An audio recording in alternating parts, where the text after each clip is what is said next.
I would rather feed my sons to the dragons than have them carry shields and caps for your drunken usurper cunt of a king. So House of the Dragon season 2 comes out in a few weeks. We are, as a part of our ongoing Buzz recap series, we're going to talk about all the things that happened, all the deaths, all the dragons, all the incest, and know that we're not doing we're not going through it as it appears in the books, mostly because there's not a lot in the books anyway. So try not to spoil it in the comments, but if we miss anything major in the show, make sure you put it in there. I'm probably going to miss a lot. And I said before we had to restart this, that House of the Dragon is like the best Game of Thrones we've had in years. It is so good and has been a pleasure to watch. And I'm so excited for the next season because this whole show is the first season is just foundation for what happens next. And that foundation, even though it's just foundation, it was already really fucking good. So good. So fucking good. So we're going to start 11 years ago. Okay. This is 100 and a handful of years before the Mad King is murdered and his daughter Daenerys gets exiled. Yeah, and that whole thing starts, right? So the realm is under the command of King Jaehaerys, this Uncle Joe looking guy right here. He's been having a great reign. Yep. Everything's very peaceful, except that all of his kids are dead, but not in a war or anything. They just kind of fell over. Yeah.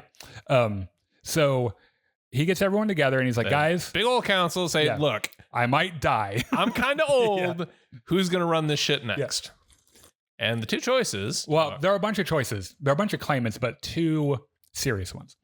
Viserys, his eldest grandson, and Rhaenys, his eldest grandkid, period. Right. Now, by all rights, Rhaenys should be the queen, right? But she has a vagina. And as we know, that disqualifies her from a great host of things in this world. You don't have a penis. Get the fuck out. So he pulls his little scroll with the answer. It's like a fucking game show. And he like opens it. He's like, Viserys. And everyone's like, yeah, that makes sense. Yeah, okay. So now we have King Viserys. Yeah, King Viserys. And by the way, he's a cool guy. Yeah. Might be the only good guy in this part of the series. Yeah. He just genuinely, despite doing a couple of really questionable things, is generally a good guy. So he means well. Right. 11 years later, 9 years into his rule, his daughter Rhaenyra, on her dragon Syrax, lands in the dragon pit. She was flying around. It's like riding horses. They just fly around. And she's met by her sworn sword, Harold Westerling, who, by the way, is my fan cast for Balin Skull recast. I could see it. Yeah. They're the same heights, they're the same build, and they're like from the same part of the world.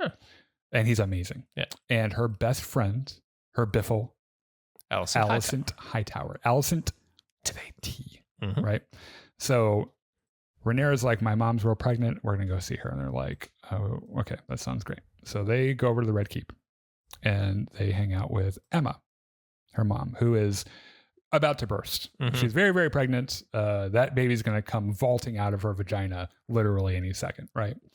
And they have this conversation, Rhaenyra and her mother, about childbirth and how that's like the duty of women. The men get to do the fun shit. The women serve the realm by having babies. And Rhaenyra is like, I hate that. That's dumb. I don't want to do that. I want to ride my dragon and light people on fire. Yeah. And she's like, you have to have babies. And she's like, well, can I do the first thing first and then have babies? She's like, I don't know. Well, we'll see. It depends on how good you are. Okay. Now, King Viserys meets with his High Council. And we're going to put the High Council over here. So we have Viserys, who's the king, in charge. Rhaenyra is his cupbearer. I'm going to keep her crooked like that. That's her pouring wine. She pours it from the top of her head. It's going to be a good bit. Yeah. So his master of ships is Corlys Velaryon. And this dude is a fucking war horse.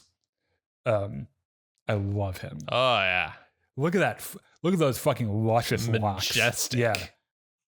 So he's in charge of the ships. This makes sense. He's from Driftmark and has the world's best navy and is one hell of a fucking captain. He has his Hand of the King, Otto Hightower, who is Alicent's father. Mm-hmm. You can kind of just tell by looking at him, he's a bit of a schemer. Oh, yeah. And we're going to put him up here because that's kind of like where he would stand, like next to him. The king shits, the hand wipes. Yes. So the Master of Coin. Did I put Beesbury in? I did. He has his own folder. Yeah, Okay. good for him. Is Lyman Beesbury, who I really, really enjoy him. I think he's a pretty cool guy. And then the Grand Maester Malos.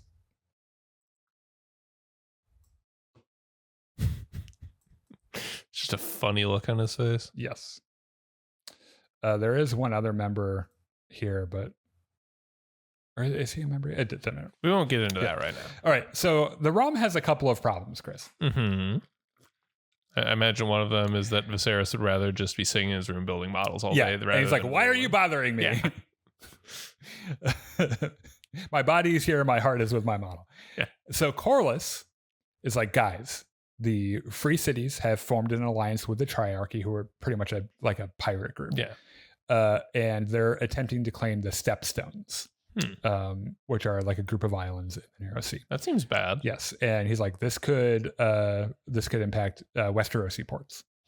And Viserys is like, I don't care about that. Next. And Corlys is like, God damn it. Ugh. So their second very big problem is that Viserys' brother Daemon has been recently appointed the Lord Commander of the City Watch. This is not good for anybody because Daemon is a huge cunt. I love him so much. And I know I shouldn't. I know you love him. I know I shouldn't, but he's love also him. a huge cunt. Okay. So he has spent tons of money in this new role, in this new role as commander of the City Watch, to arm them and like turn them into like a big fighting force. Mm-hmm. Like Otto Hightower's like, this is a problem. I fucking hate Daemon. He kind of has his own private army. Yeah. Viserys, I don't care about that. It's my brother. He's my brother. Yeah, he's cool. He wouldn't do anything. Next. And so they're like, do you want to talk about the heirs tournament? He's like, yes, that sounds like a fucking blast. What about that? So they're having a tournament for his unborn child. Mm-hmm. He's convinced it's a boy, despite the fact that no one can know. The Grand Maester's like, well, we've poured over the moon charts and it very well could be a boy and blah, blah, blah. And he's like, it's a boy. Yeah. Stop fucking with me. It's a boy. So later on, Rhaenyra goes to the throne room and finds her uncle Daemon sitting his ass on the Iron Throne. Now, ordinarily, this would be a huge taboo. Yeah. Because he's not the fucking king, but it's Daemon. And no one tells Daemon what he can't do. Does not give a single shit. So this is one of many weird things about Daemon. The two of them are very close. Mm-hmm. Very obviously close. And it's problematic. Yeah. Because she is a teenager and he is clearly grooming her. Mm-hmm. He gives her this like Valyrian steel necklace and they whisper to each other in High Valyrian and it's really fucking creepy. It's gross. Yeah.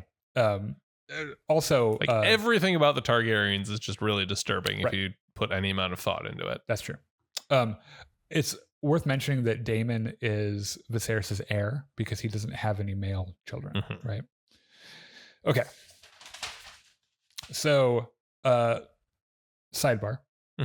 Viserys has an infected wound on his back that he got from sitting on the Iron Throne. So the Iron Throne, it's made out of swords, it's literal swords, and any person that's going to sit in it is going to cut by it because, of course, they are. And he has an infection on his back that they have to like tend to. It doesn't seem very serious now, but so Viserys and his wife Emma talk, and what I love about it's so clear that they're in love, and they've been doing the king queen thing for so long, and they're a great couple. They care about each other quite a lot, and Emma is like, we need to talk about this kid I'm about to have. I know you really want a boy, and I got my fingers crossed for you. I wouldn't necessarily mind if it was a girl. Anyway, regardless, boy or girl, this is the last kid I'm having because she's had a lot of stillbirths and miscarriages. All of her pregnancies have been very hard, and she's like, I just can't do it anymore. Yeah, this is it. I'm getting kind of old, so brace yourself. I have done my duty. Yeah. So that night, Damon meets with his new personal army, the City Watch, and they're all very loyal to him. He's taken this ragtag group of idiots and turned them into a serious police force. Yeah.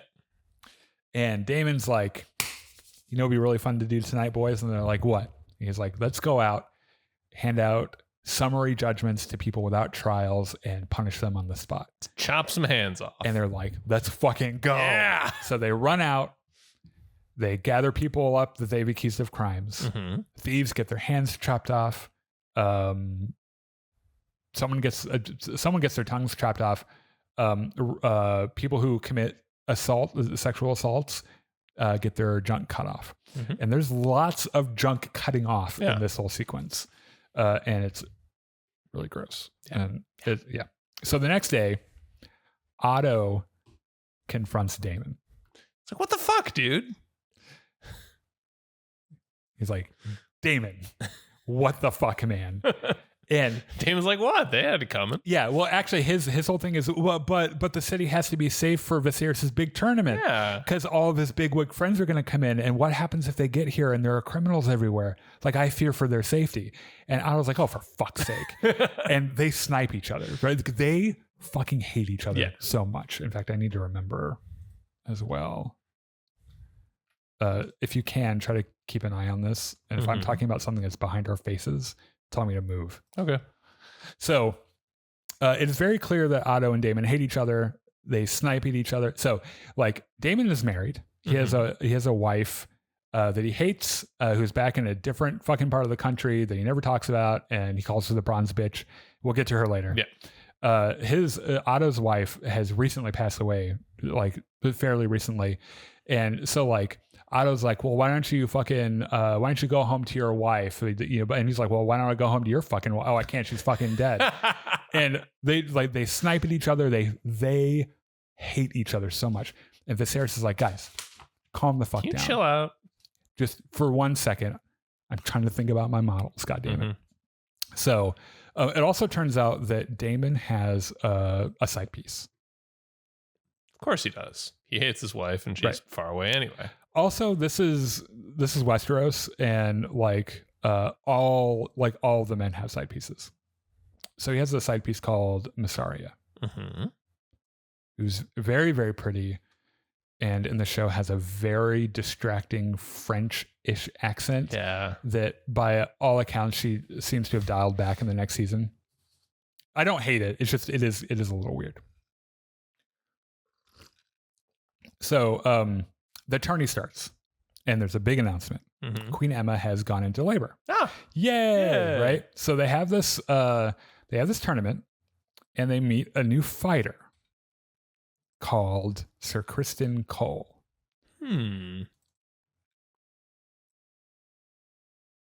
Pretend like he's not wearing the armor he's wearing right Look now. at that flowing locks. Oh, he's sexy for like 3 episodes, and then he gets real unsexy.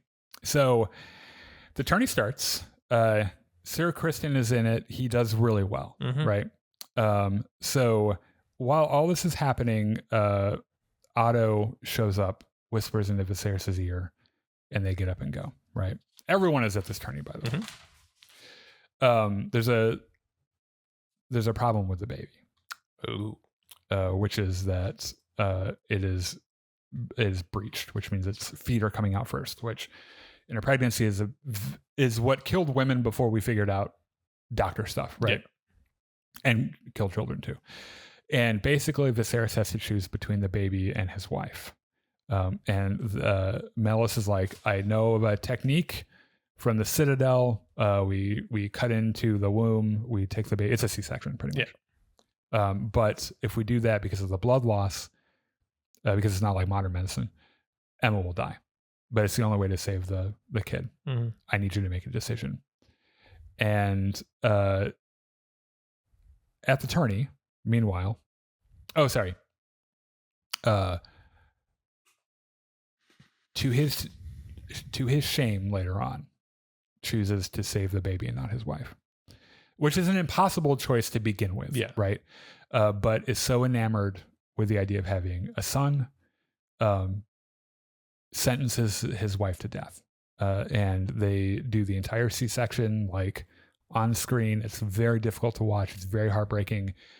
It has a lot of like, there's a whole thing about a woman's choice in pregnancy that's at play. It's just masterfully done. At the tournament, Sir Crispy Cole and Damon have a little bout. And I can't see the thing you told me to watch because you have the window in the way. What if I do that? Yeah, okay. Okay. Damon's a little bit low. There we go. Perfect. So they have a little bout, and fucking Damon comes out in this super extra dragon helmet, and he's got his ancestral Valyrian steel sword, Dark Sister, and they go about their bout, and Sir Kristen wins. Ah, good for him. And he does the thing where he takes his little wreath and gives it to Rhaenyra and like kind of hits on her a little bit. Back here, Emma is dead. Oh. She died. Bye, Emma. And it really, poor Viserys, dude. Like I don't. Part of me wants to not even blame him because it's such an impossible choice anyway. But also fuck him. It is, right. I don't think either way he was going to make a decision that he was going to feel really good about. So that's fine. Viserys names the baby Balin. But you can tell by the Grand Maester's reaction to seeing that kid that he's not going to live very long, and he dies shortly after, which means that Viserys was fucked either way. What are you going to do, right? So they have a funeral for Emma and Balin on Rhaenys' Hill, which is kind of where the dragon pit is. Not the Rhaenys we know, right? So Rhaenyra's dragon Syrax breathes fire onto the funeral pyre, and they burn both of the bodies. The next day, Otto is already talking to Viserys about his succession. And he's like, look, Damon's a piece of shit. And he's your heir, and that's a bad idea. And the whole council argues, right? And your only child is a girl, and that's also a bad idea. Right. Everyone's got their own idea of who should be heir, and just so happens that everyone has their pet heir that would improve their standing in court and everything. And finally, Viserys just freaks out and screams, "My wife and son are dead," and leaves. And Otto's like, wow, a bit fucking touchy, don't you think? A little dramatic. Yeah. So, I mean, it's not like your wife died or anything. Yeah. So later that night, Chris, Otto encouraged his daughter Alicent to visit the king in his chambers to offer him comfort. He says comfort, and we know what he means. He means sex. But Alicent doesn't know what he means because she's a fucking teenager, right? His motives are clear, and it's gross. So Alicent visits him in his room. He's building his fucking models and shit, and she brings a book because she didn't read between the lines, and she reads to him, and it honestly, like Viserys there for a second, really seems like he appreciates Feels it. a little better. Yeah, because he's got some company. He's miserable, you know. So meanwhile, Daemon, like he does a lot in the first part of the show, gets drunk at a brothel. Yeah. Which, I mean, there's worse ways to spend your time. Oh, by the way, whenever Daemon goes to a brothel, there's always a big crowd because he's so famous and everyone wants to watch him fuck or whatever. Yeah. And they have little parties and shit. And so like he's there with a bunch of the City Watch guys, and he toasts to his late nephew. And it cuts away before he says the toast. The next day, in the small council meeting, Otto is like, he made a toast to your son, Balin, the heir for a day. Ooh. And Viserys loses his shit. Like, so he finds out, he summons Daemon to the throne room. What the fuck, dude? Yeah. Daemon walks in. Viserys is sitting on the fucking Iron Throne, full regalia, his fucking sword. Like, he's like, let's fucking talk business, right? And he's like, you're a cunt. Why would you ever say that?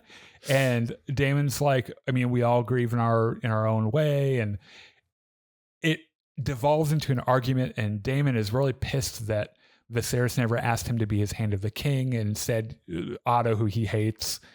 And he's like, I need to protect you from yourself and the High Council because they all prey on you for their own ends and you just don't get it. And Viserys, just already livid, just loses it, disinherits Daemon on the spot. And so Daemon's like, who the fuck's going to be your heir? And he's like, my fucking daughter, that's who. And he's like, good luck with that. What? And because that's a huge deal, by the way. Like, you can do that? Right. So he summons Rhaenyra to his chambers. She's a little crooked. Crooked Rhaenyra. Yeah. Tells her about, what they're going to do. I disinherited Daemon. You're next in line. So, better just be prepared for that. She's like, oh, Daemon's pissed, I bet. He's like, yeah. Yeah. Okay.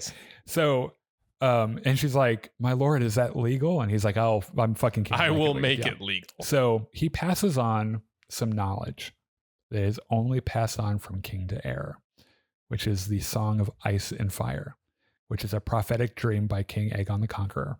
This says a terrible winter and darkness will come from the north, and our Targaryen must sit the throne to unite the realms of men, or everyone will fucking die.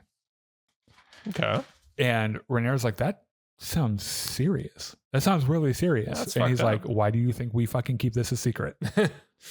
So he names her his heir in front of the entire fucking realm. All the nobilities in the throne room, everyone bends the knee, swears that when he dies, she will become the ruler of the Seven Kingdoms.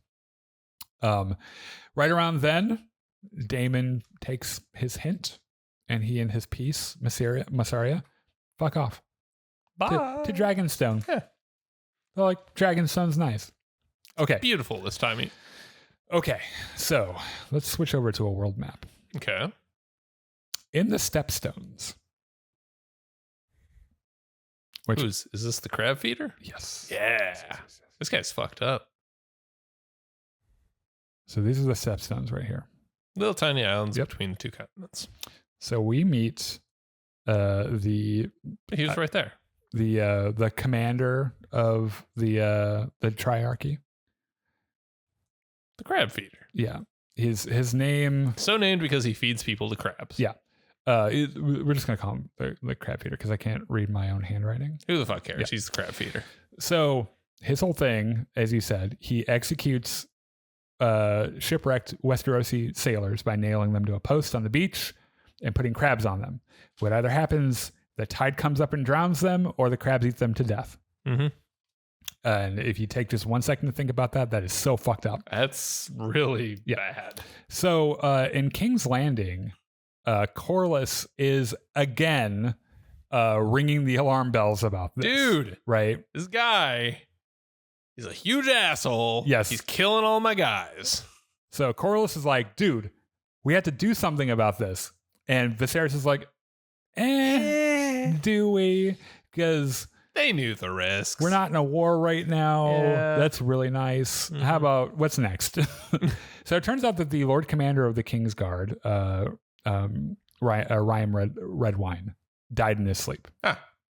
And so they need to find a replacement. I mean, in the world of Game of Thrones, that's probably the best way you can go. Yeah, no kidding.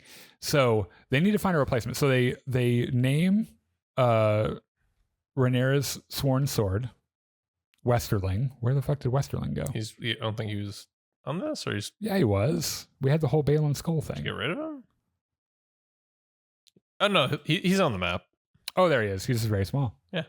Ironically, he's a very big man. Yeah. So they name him Lord Commander of the King's Guard, And they're like, okay, we need a new Kingsguard guy. So, who's that one guy who beat Damon's ass? well, that's not how it happens though. Viserys is like, oh, let's give Rhaenyra some responsibility and she can pick the next guy. Okay. So they go and do a little audition, right? There are a bunch of guys and Rhaenyra is like, okay, which one of these assholes has actually had battlefield experience? And they're like Sir Criston Cole. And she's like, oh, and he's hot. Oh, yeah. I pick him. Plus. Yeah. And they're like, congrats. All right. Yep. So turns out that Viserys and Alicent are starting to hang out quite a bit together. Mm-hmm. Which is creepy and fucked up. Yeah. But what are you going to do? She gives him advice on a number of things, this time specifically on how to talk to his 15-year-old daughter, right? Who he's not really talked to since her mother died. So she gives him advice, and Viserys meets with, so you know that like he pissed Corlys off for not taking care of the Triarchy problem. So he meets up with Corlys and Rhaenys in like the courtyard because he needs to smooth over some heightening tensions, right? So Corlys, he's like, dude, I'm really sorry. Can we patch this up? And Corlys is like, I have this really fucking rad idea. Why don't you marry my 9-year-old daughter? Oh God! And Viserys Targaryens, I swear. Well, he's not a Targaryen; he's a Valyrian. Same thing. That's racist. So he's like, marry my 9-year-old daughter, and Viserys is like, say that again. And he's like, marry my 9-year-old daughter. And he's like, you understand how even in this society, that's fucked up. A little fucked up. And he's like, you won't have to do anything with her until she's 14. And he's like, you're not making it better.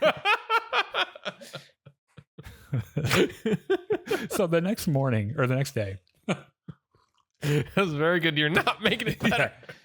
So the next day, Viserys meets with Laena, his 9-year-old or however-old daughter. And it's really awkward because like she's a child. Yes. And they're walking up and down the thing, and Viserys is like, how's school? And she's like, oh, I want to talk about dragons. And he's like, oh, for fuck's sake. And she's like, hey, do you know where Vhagar went? And he's like, I don't fucking know. Because Vhagar is the biggest dragon and he fucked off after his rider died. Her rider died. And then she makes the sales pitch to him. We could strengthen our family, blah, blah, blah, blah, blah. And Viserys is like, your dad told you to say that. And she's like, yeah. And he's like, what else did he tell you? And she's like, that we wouldn't have to fuck until I was 14. And you're not making it better. Yeah, so Viserys is like, oh God. Just go home. Please. So by the way, this entire time, Rhaenyra and Rhaenys watch this meeting happen from like a balcony. And they have this whole conversation about how like the world isn't ready for a queen and everything. Because Rhaenyra's like, well, when I'm queen, I'll make all this better. And she's like, girl, do you really think that's going to happen? Like, I thought I was going to be queen too. And look where the fuck we are. So Viserys is not loving the idea of marrying a child. Yes. Understandably so, and to his credit. So he walked away from this meeting being like, yeah. Okay. I need a shower. So Viserys and Alicent have dinner together, which is like a regular thing. Also kind of creepy, but not as bad as that. Not as bad. Neither of them ideal. Still pretty bad, but not as bad as it could be. So they're interrupted by an emergency council meeting. So Viserys runs down to the council and he's like, What's going on? What is so important? What could possibly be so important? And they're like, Daemon broke into the dragon pit and stole an egg. And he's like, holy shit. What the fuck? He evaded 50 dragon dudes, keepers, and stole an egg. And he sent you his wedding invitation. And Viserys is like, wait, he's married. And they're like, oh, that didn't stop him. So here's the invitation. The wedding's like tomorrow. It's going to happen on Dragonstone. It's going to be to his side piece, Massaria. And she's pregnant. And Viserys is like, is he going to divorce his for first I wife? can't tell which of those things I'm most upset by. Is he going to like divorce his first wife? And they look at the invitation like, no, he's going to marry both of them in the style of Old Valeria. He's going to have 2 wives. And he's like, oh God. That's not how they do things in Westeros. Yeah. That's not going to go over well. Yeah. So Viserys wants to immediately ride over on Dragonback and kick his ass, right? So Otto is like, I can't let you go. You're too important. I'll go with a bunch of people and we'll figure it out, right? So, and they find out, because Rhaenyra is like, which egg did they steal? Because the custom is when you have a baby, you put a dragon egg in their cradle with them, right? And so Rhaenyra is like, which dragon egg did they steal? And they're like, the one that your brother was going to have in his cradle. Oh, for fuck's sake. And so like Viserys just fucking loses it, right? And so they make a plan. Otto is going to go over with some Kingsguard and they're going to confront Daemon on Dragonstone. So before Otto leaves, he tells Alicent, he's like, you need to speed some stuff up with the king. Like you need to start doing butt stuff or whatever you're comfortable with, but like it needs to start happening. A little sucky, whatever. So Otto,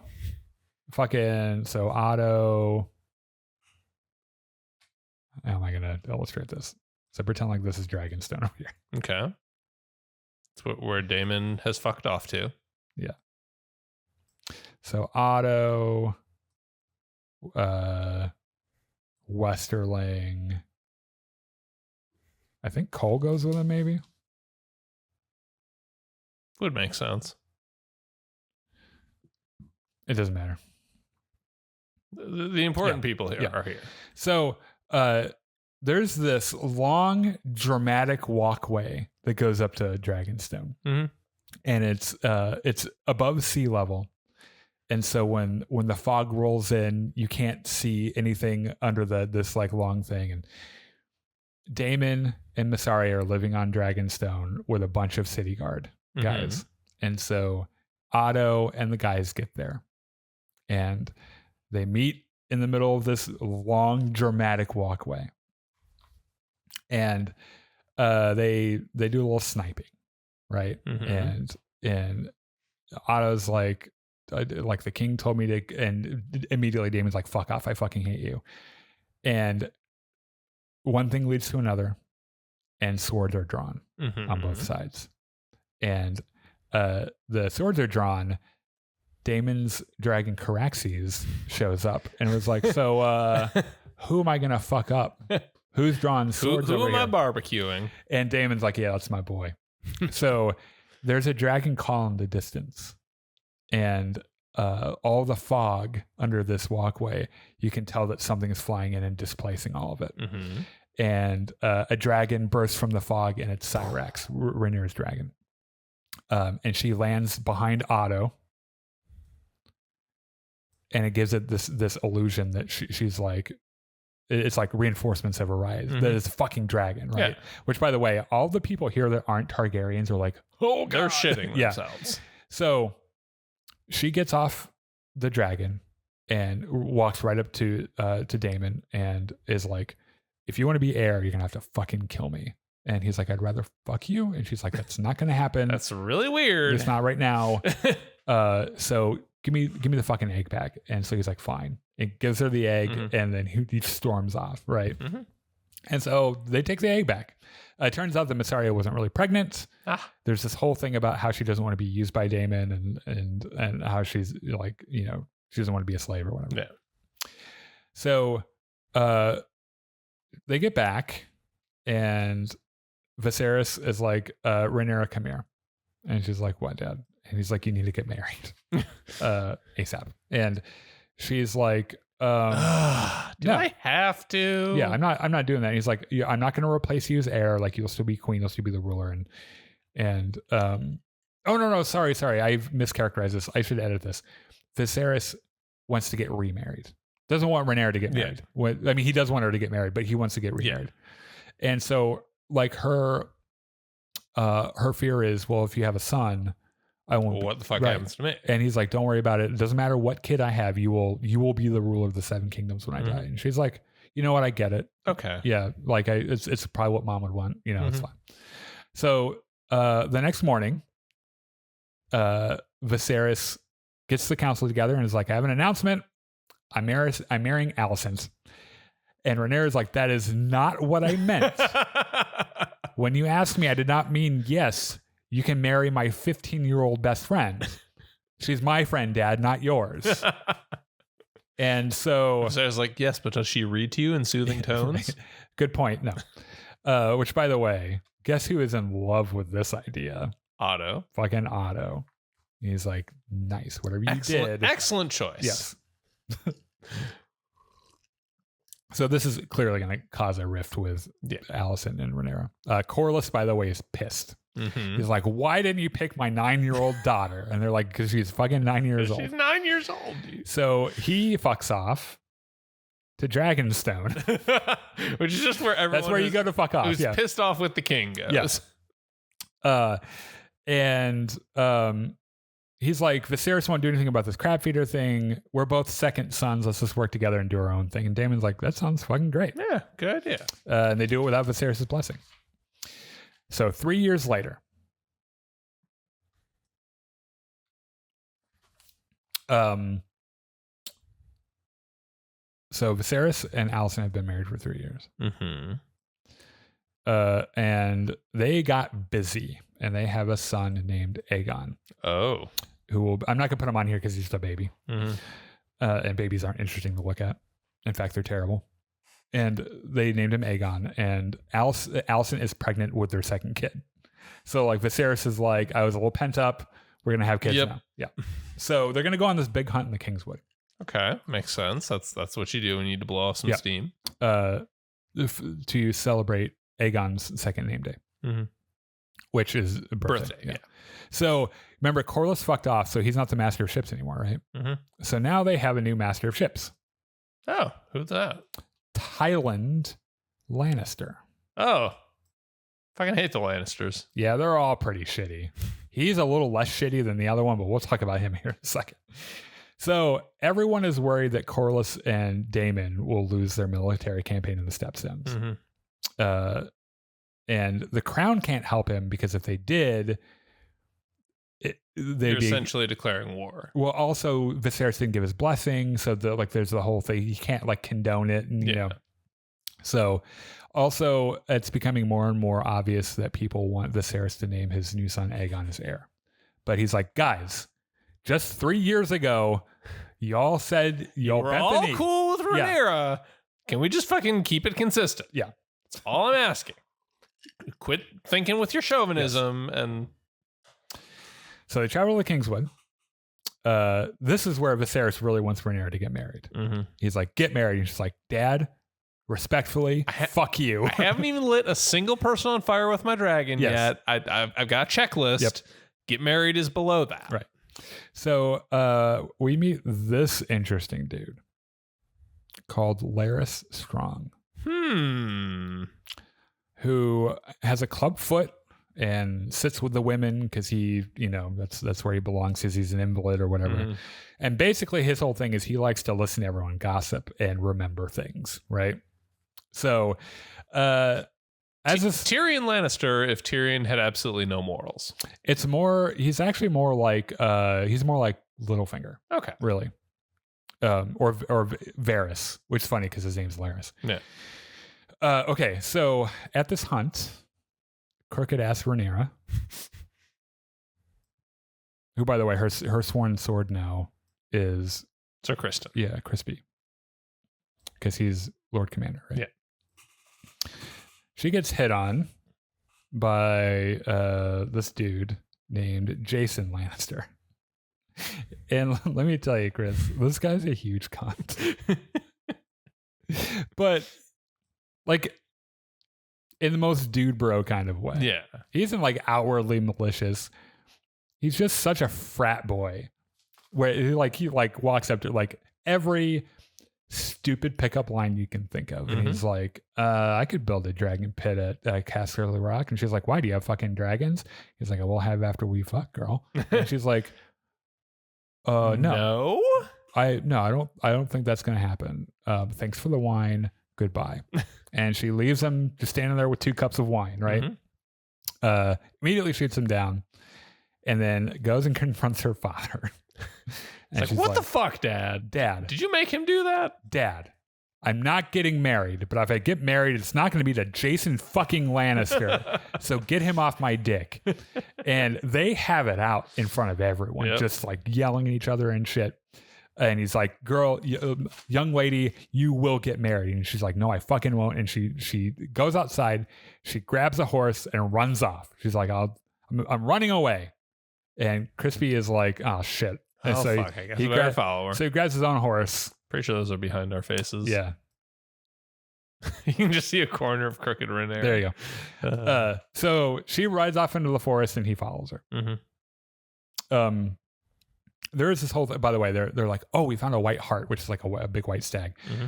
And it's symbolic to Aegon. Prophetic and blah, blah, blah. And Viserys like, fine, find it and we'll fucking kill it. He's getting over this hunt really fast. Yeah. Everything's going wrong. He's like, I don't want to be out here, fucking mosquitoes. I'm tired of this bullshit. I just want to go home and build my models. Which, by the way, he cut his finger in that fight with Daemon 3 years ago and got an infection on his hand and now has lost 2 of his fingers. They had to amputate them. Not great. Yeah. So Crispy catches up to Rhaenyra and they hang out on the shore of a small lake. And she bitches about getting married and how Jason Lannister is a dick. And they decide to hang out and camp out in the woods overnight. So back at the big camp, Viserys gets really drunk. He's having a bad day. His daughter's a teenager and honestly kind of a bitch. Yeah. So he's starting to get a little sauced, and Jason Lannister approaches him and is like, look, I got a really good deal for you. Like, you know, I'll take Rhaenyra to Casterly Rock, and you know, it's all this stuff, and you'll be well compensated for her loss in station. And Viserys, who is just becoming belligerent, is like, what loss in station? And he's like, well, you'll name Aegon as your heir, and he's like, no, did you not, you sniveling little fuck? 3 years ago, in my throne room, bend the knee to Rhaenyra as your queen.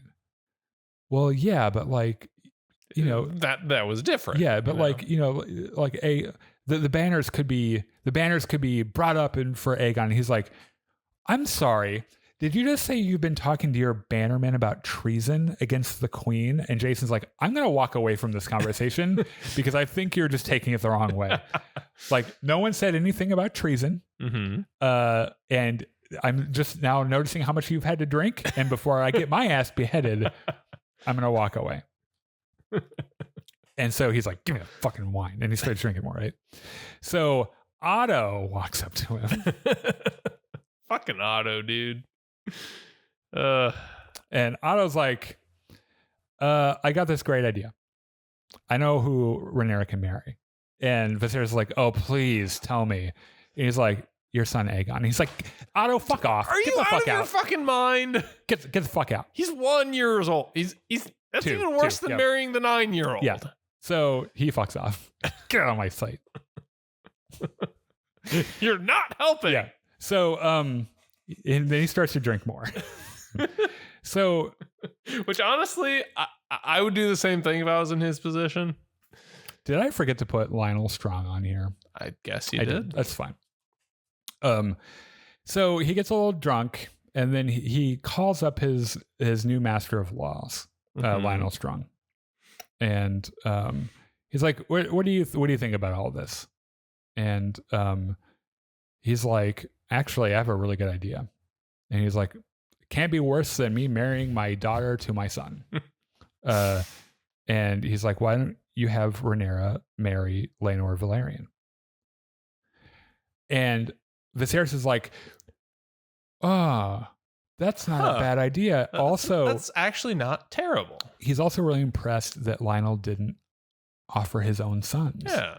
Like he didn't try to like advance himself, you know, and he gave good counsel. Yeah. In the woods, Rhaenyra and Crispy are sitting around a fire and they're talking about shit, and they get attacked by a wild boar. Rhaenyra goes on a rampage and kills it. She's covered in blood. She's screaming and stabbing it. Cole's like staring at her like, girl, what is wrong with you? And she's like, I'm not getting married. And she like kills this boar, right? So back to the camp. Again, good for her. Yeah. A very, very drunk Viserys yells at the fire outside. And Alicent walks up and is like, what is wrong with you? And he's like screaming at the fire, and he's like, oh, I made a mistake with, maybe this is a mistake with Rhaenyra. Maybe she won't be queen. And fucking my wife, not you, the one I really liked, like she's not here anymore. And like these prophetic dreams I've had and shit, and like it's destroyed my whole family. And I'm just real mad. And she's like, I'm going to go. So as to not be here anymore. Yeah. So you have fun with that. And I'll see you the next morning.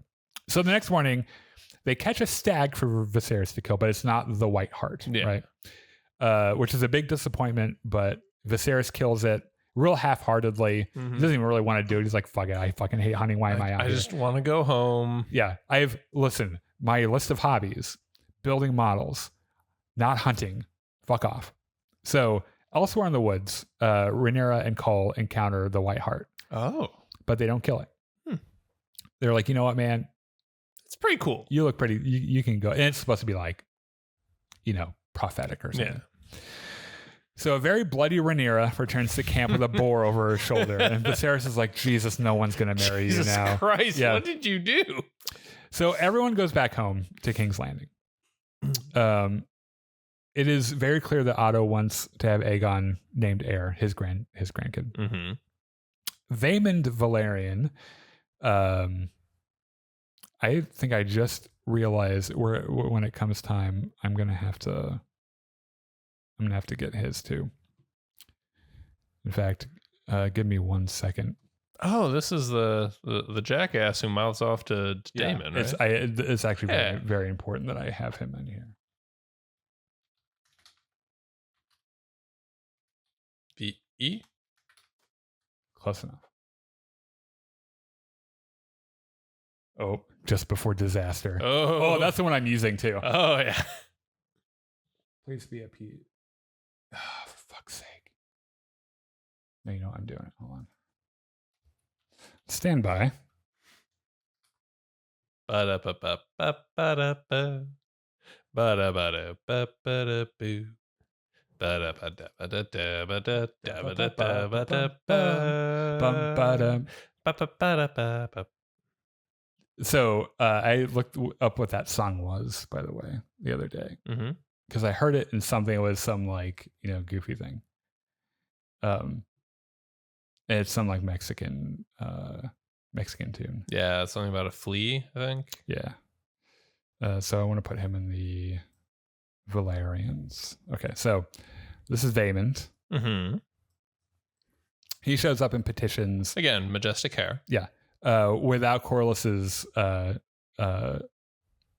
say so for the crown to help. He's like, guys, look, things are going badly in the Stepstones. We're getting our ass kicked. And so they get into that. Viserys tells Rhaenyra like that after tempers have cooled. He tells Rhaenyra, he's like, how about this? I'll let you choose your own husband. And she's like, wow, thanks. And they kind of patch things up a little bit. So in the Stepstones, Corlys and Daemon have been at war for 3 years. Every time Daemon attacks with Caraxes, they flee into the caves and they shoot arrows and he has to retreat and shit. So things aren't going great. They get a reply from Viserys. This poor fucking messenger boy comes up to Daemon, hands him a scroll, and he opens it. And it's from Viserys, and he's like, I'm going to send help to bail out my idiot fucking brother Daemon. And Daemon loses his shit and like beats the shit out of the messenger guy and then abruptly leaves. Like, fuck it, I'll do it myself. So he rides up to the Stepstones in a boat with a white flag. Yep. At first, you're just like, he's just going to become part of the Triarchy. He's like so pissed at everything. Yeah. He's just going to go to war against Viserys. But what actually happens is even better. Yeah. He gets on the shore, got his white flag. The crab feeder's like watching from one of his caves. And the guards come up and he's like, I'm here to fucking surrender. Here's my sword. come and get it. And they're like, okay. And they come and get it. And then he just starts swinging and like taking them down, right? And he is so mad at the idea of Viserys having to come and bail him out. He's cutting through this army and they're shooting arrows and shit at him. And he actually takes a few arrows. Mm-hmm. In the few minutes that Corlys and everyone saw this happen, they're like, oh shit, we gotta get in there. So right before Daemon is like facing certain death, Corlys, his son Laenor, and his dragon Sea Smoke, they're the dragons come, they burn everyone and shit. And Daemon sees the crab feeder go into his cave, and Daemon's like, oh hell no, not this time. No. He just goes in, right? Mm-hmm. 2 men go in, 1 and a third man comes out. And I say 1 and a third because he takes the crab feeder, cuts him diagonally from like hip to shoulder, and that's the part he drags out with him. And if you're sitting there thinking, oh, I bet the crab feeder would be like the overarching villain. No. Unceremoniously dispatched. So, crab feeder, dead. See you later, crab feeder. Fuck him. We hardly knew you. Okay. On Storm's End. Mm-hmm.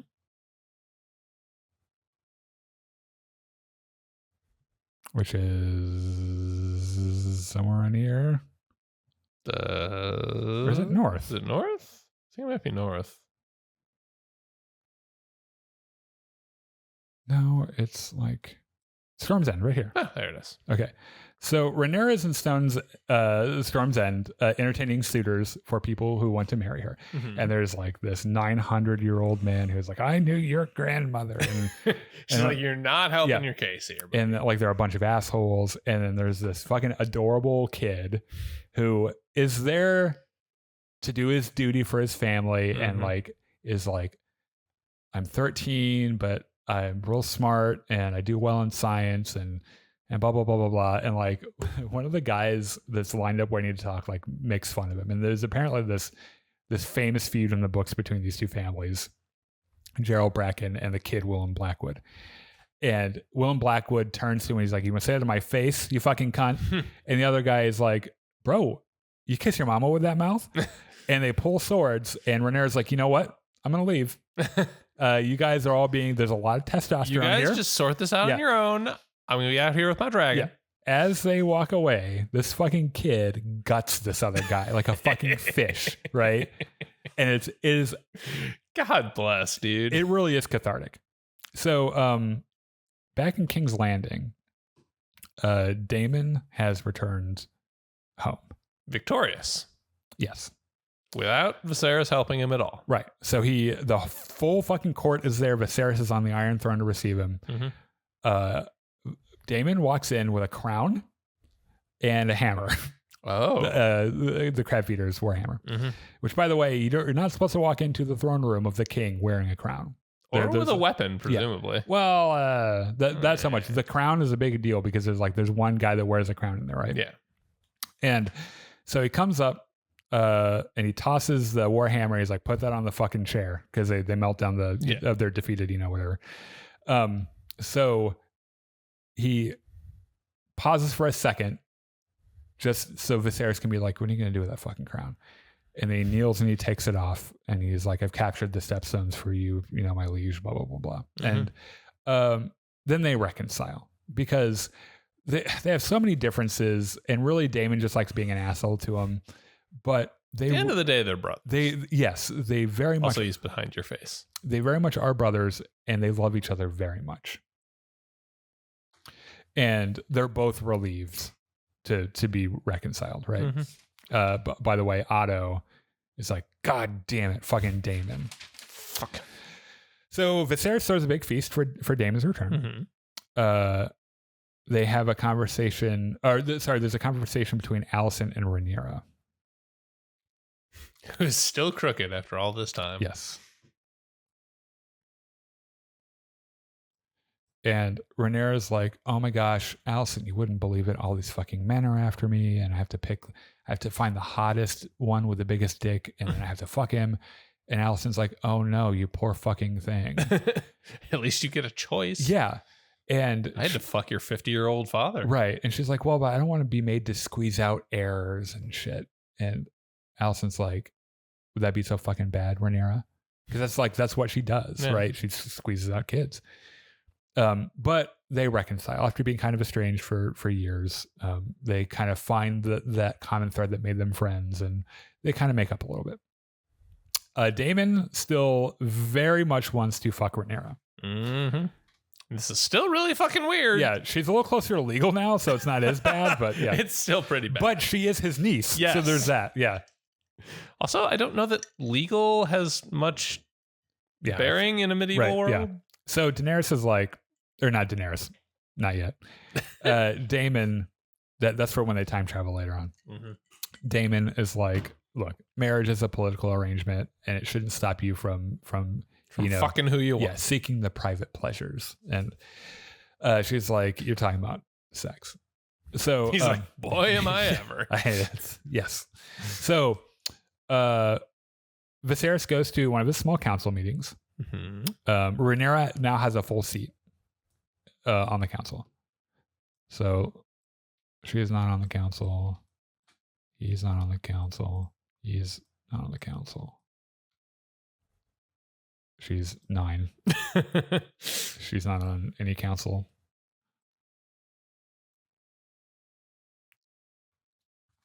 And they have a new master of ships, who is Tywin Lannister. Because the Lannisters have their own fleet. Yeah. Right? Okay, here's the realm's problems now. Okay. The crab feeder isn't in control of the stepsons. Yay. Okay, good. Corlys is, and he hates us. So win some, lose some? Yes. And Corlys apparently is looking to ally with the Sea Lords of Braavos by marrying Lena off. And this is not good for the crown. No, that's very bad. So that night, Rhaenyra and Alicent both have very different nights. Alicent is summoned by the king for sexy time. Mm-hmm. And Alicent's like, I don't want sexy time. And the person that's summoning her is like, that was not a request. And she's like, let me put my sexy time robe on, I suppose. All right. Meanwhile, Alicent gets a cryptic note. Rhaenyra. What did I say? You said Alicent. Yeah, Rhaenyra. Yeah. Gets a cryptic note in, Steven says, welcome back. Are you still doing gaming? Yes, but not tonight. Gets a cryptic note in her room with some peasant clothes. And on the note, it's like, let's go out for a night on the town, love Daemon, XXOO. Mm-hmm. And then there's a drawn map that leads to a secret door in her room that she didn't know about that takes her like out of the castle secretly. And so she puts on the peasant clothes, takes the secret passage out, meets Daemon. And boys' peasant clothes specifically. Right. Yeah. And what she's like, oh, I get to be a boy. And he's like, I don't know why you, okay, that's fine. Whatever. Be whatever you want. That's fine. So they go and see a rude play on the street and shit. And then Daemon's like, it'd be really fun. And Rhaenyra's like, we went to a brothel. And he's like, you read my fucking mind. So they go to a brothel. Mm-hmm. They watch some people. Rhaenyra's like, holy shit, those people are fucking. With no shame, out in the middle of nowhere. Yeah. While back at the Red Keep, Alicent is enduring loveless, passionateless sex with Viserys. Yeah, she's not having a great time. Right, she's just staring at the ceiling, waiting for it. She's like dissociating entirely. She's just thinking of England. Right. So back at the brothel, Daemon and Rhaenyra get real fucking close, and it becomes pretty obvious that Rhaenyra wants it. Mm-hmm. And Daemon's like, Rhaenyra, sit up straight. And she's like, no, I'm going to stay crooked like this. And so they start kissing on each other and shit. Mm-hmm. And Daemon turns her around and he's like ready to go balls deep. And then he notices how much she's enjoying it. And either because he's not in control anymore, or because he realizes it's his teenage niece, he's like, I don't want it now. Yeah. Nope. You made it weird. Don't want it. You made it weird. I liked it more when you didn't want it. And you're like, ugh. Don't say that. Daemon. Come on, man. And so he ditches her in the brothel. Not before they are recognized by one of the servants, right? Mm-hmm. She goes home, sneaks back in, and gets a hold of Crispin Cole, flirts with him, steals his helmet. It's like, hey, let's fuck. You're gonna have to come in here to get it. And he's like, oh, for fuck's sake. And they get in, and she lays one on him, and he fucking takes his white cloak off and takes his armor off, and she has the best sex of her life, the first sex of her life, but this really fun, pleasurable sex, while Alicent's just like blank stare while a fucking rat watches them. By the way, there's this recurring motif of rats being in places they shouldn't be, like watching things that they shouldn't be watching. So that whole thing happens. The morning after, the person at the brothel that recognized Daemon and Rhaenyra tells on him to someone called the White Worm. And surprise, the White Worm is Mysaria, who now, instead of just being someone who just hangs out with Daemon and hopes things goes better, is like an information broker in King's Landing now. Good for her. Yeah, she's taken kind of control of her destiny a little bit, and she's starting her own like spy network. It's like a tech startup. Yeah. So she's the White Worm. She, the next morning, has Daemon at her establishment, hungover and barely able to move, right? Yeah. One of her spies goes and tells Otto what happened at the brothel. Oh. Right? That's dramatic. Otto goes to Viserys' room in the morning. He knocks on the door, and Viserys is like, I just got up. What the fuck do you want? And he's like, God, I hate doing this. Like, Daemon fucked your niece. No, that's not what he said. He says, it's come to my attention from a reliable source that Daemon and Rhaenyra were engaged in activities unbecoming of a maiden. And Viserys blankly stares at him for a second. Is like, the fuck does that mean? And he's like, they were fucking. They were in a brothel. Like after a minute, like a solid minute, he's like, Daemon and Rhaenyra saw coupling. And Viserys is like, what the fuck does that mean? Like, can you speak English, please? What happened? Yeah. Why are we talking like this? And he's like, Daemon and Rhaenyra fucked. And he's like, okay, that's a lie, because they would never do that. Yeah. And I was like, it's not like they're Targaryens. Yeah, he's like, you guys are fucking Targaryens. You would do that. So Viserys is just like, don't believe it. Okay, fine, not believing it. Well, let's just by the way, talk to Daemon and so this whole time, by the way, Alicent is just hanging out listening. So it's like she knows what's happening too. So Viserys has Daemon brought to the throne room, and he is barely able to stand. He's so hungover. Yeah. They just dump him on the floor. He walks over, looks over at him, like looks down at him. He's like, "You fucked my daughter," and Daemon's like, "I didn't not fuck her." I don't think. I'm gonna be real honest with you. Like, last night was a blur. Yeah. No, we went to a brothel. Like, I remember that. I remember going in there. I have no idea what happened next. No, I touched her vagina at least once, I think. Yeah. I don't know if Viserys just loses his mind, right? And he's like, you motherfucker. What the fuck is wrong with you? Every time you have to come in here and ruin everything for me. I'm just trying to run a fucking kingdom. Mm-hmm. And here you are, fucking my daughter, fucking Mysaria, stealing dragon eggs, fucking fighting a war in the middle of nowhere. Yeah.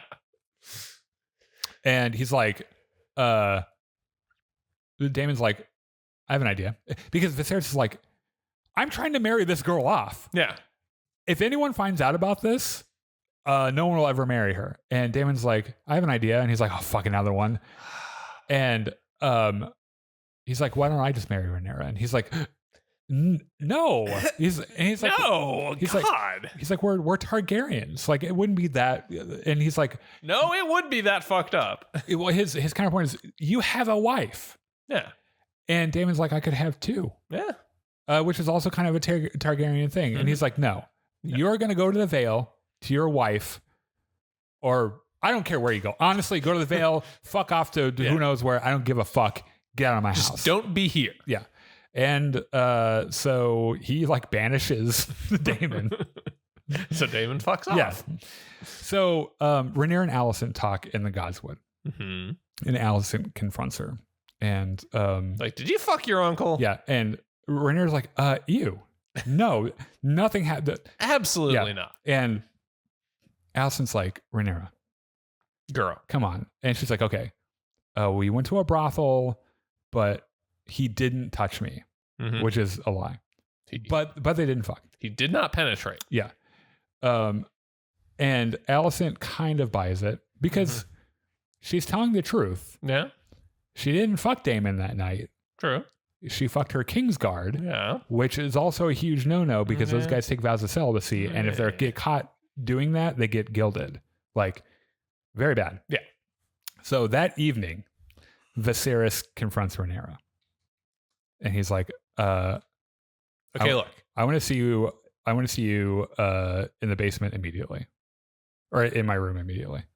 You're in so much fucking trouble." Mm-hmm. So she shows up.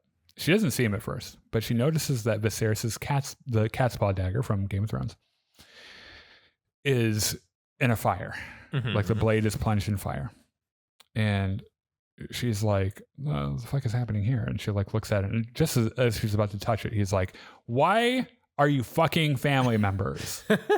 And she's like, that's awfully specific. Yeah, I didn't. And she's like, what's the thing with the dagger? And he's like, well, remember a while ago I told you about Aegon the Conqueror's dream. Well, check this out. And he pulls a knife out, and there's a runic script on it with the exact prophecy that reads, from my blood comes the prince that was promised, and he and will be the song of and his will be the song of ice and fire. And she's like, that's great. And he's like, listen, you can't just go and fuck Daemon. And she's like, I didn't fuck Daemon. He's like, you can't fuck anybody unless you're married to him. Yeah. And she's like, do you know how much of a double standard that is? Like, if I were a dude, I could fuck literally anyone. He's like, yeah, but you're not a fucking dude, are you? And she's like, that's really unfair. And he's like, I don't care. So I'm trying to run a kingdom here, and you and Daemon are not making it any easier on me. So Viserys is like, you're going to marry Laenor Valerian. And so she crosses her arms. She's like, fine. You're going to fire Otto Hightower, and he's not going to be hand of the king anymore. And he's like, you know what? Fucking deal. Fine. Nothing is worth this amount of headache. Yeah. I'll fucking kill him if you want me to. Just get married to someone, please. So Viserys talks to Otto. And we find out that there were suspicious circumstances surrounding his predecessors leaving that position. You don't say.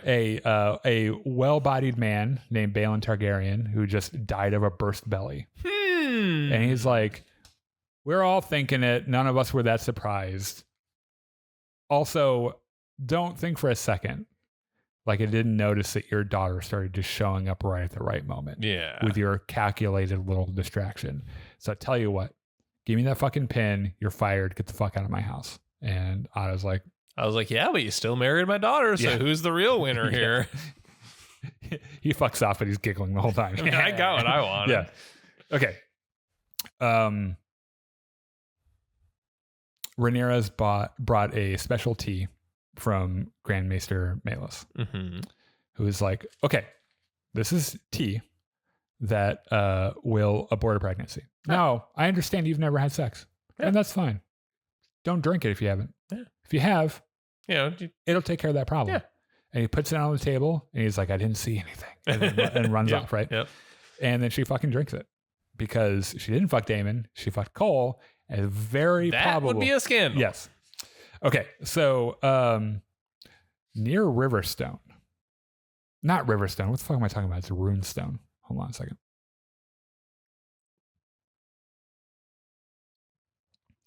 Runestone. Which is in the Vale. Okay. Oh, this scene. Yeah. Do you see Rune? It's to the right. Yeah. Okay, cool. We meet Daemon's wife. Damn, she's big. She's also, I don't know why Daemon has a huge problem with her. She's not like homely. I think she actually is really good looking. Yeah. I don't understand what his problem is. She's not related. That's his problem. She's not related. Probably, yeah. So this is Rhea Royce, Daemon's lawful wife. And she goes out on a hunt. She's a renowned hunter and rider. Mm-hmm. Goes out on a hunt. And Daemon is just standing there with a fucking cloak. And she's like, oh, look, it's you, my husband. Great. And they snipe a little bit at each other. And he makes a joke about he'd rather fuck the sheep in Runestone or whatever than fuck her. Yeah. He spooks her horse on purpose. She falls off and is paralyzed. Mm-hmm. And for a second, he's going to just leave her for dead. And she says, well, what a surprise. You can't finish.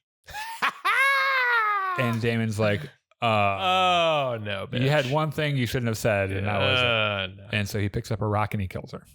So Daemon isn't married anymore. He is a widower. Yep. Okay, so Viserys needs this marriage to Laenor to work out, right? Mm-hmm. I need to find Driftmark. The fuck is it? That's Tarth. Dragons. Driftmark. That's where we're going. I'm going to go back to this other thing because that's where all the faces are, and I don't want to crash any. I don't want to crash any maps I have. So let's go down to Driftmark. We're gonna update Viserys a little bit. Okay.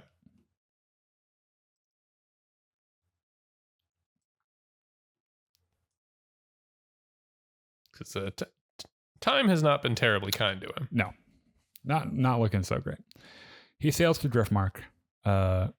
His new hand of the king is Lionel Strong, the guy that gave him the good information. Yeah. He arrives. Corlys, the Lord of Driftmark, the Lord of the Tides, is not there to welcome him. Oh. Which is an obvious snub. And he's like, where the fuck is Corlys? And he's like, oh, he's playing video games. And he's like, are you fucking kidding me? In the courtyard, by the way, Laenor Valerian, Corlys' son, is practice fighting with his squire. Or I don't think he's even his squire. I think he's just like a fellow knight or something. Who is, let's see, Joffrey Lonmouth. Oh, they fucking.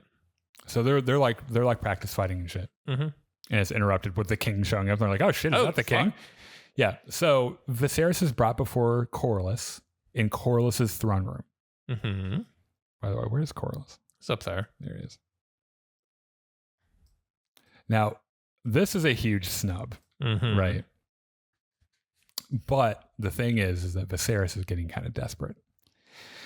So Corlys lets him sit there and simmer for just a second, and then he kneels to him. And he kneels, but he knew what he did, right? Yeah. So they talk about Rhea Royce's death, and Rhaenys shows up, who is Corlys's wife.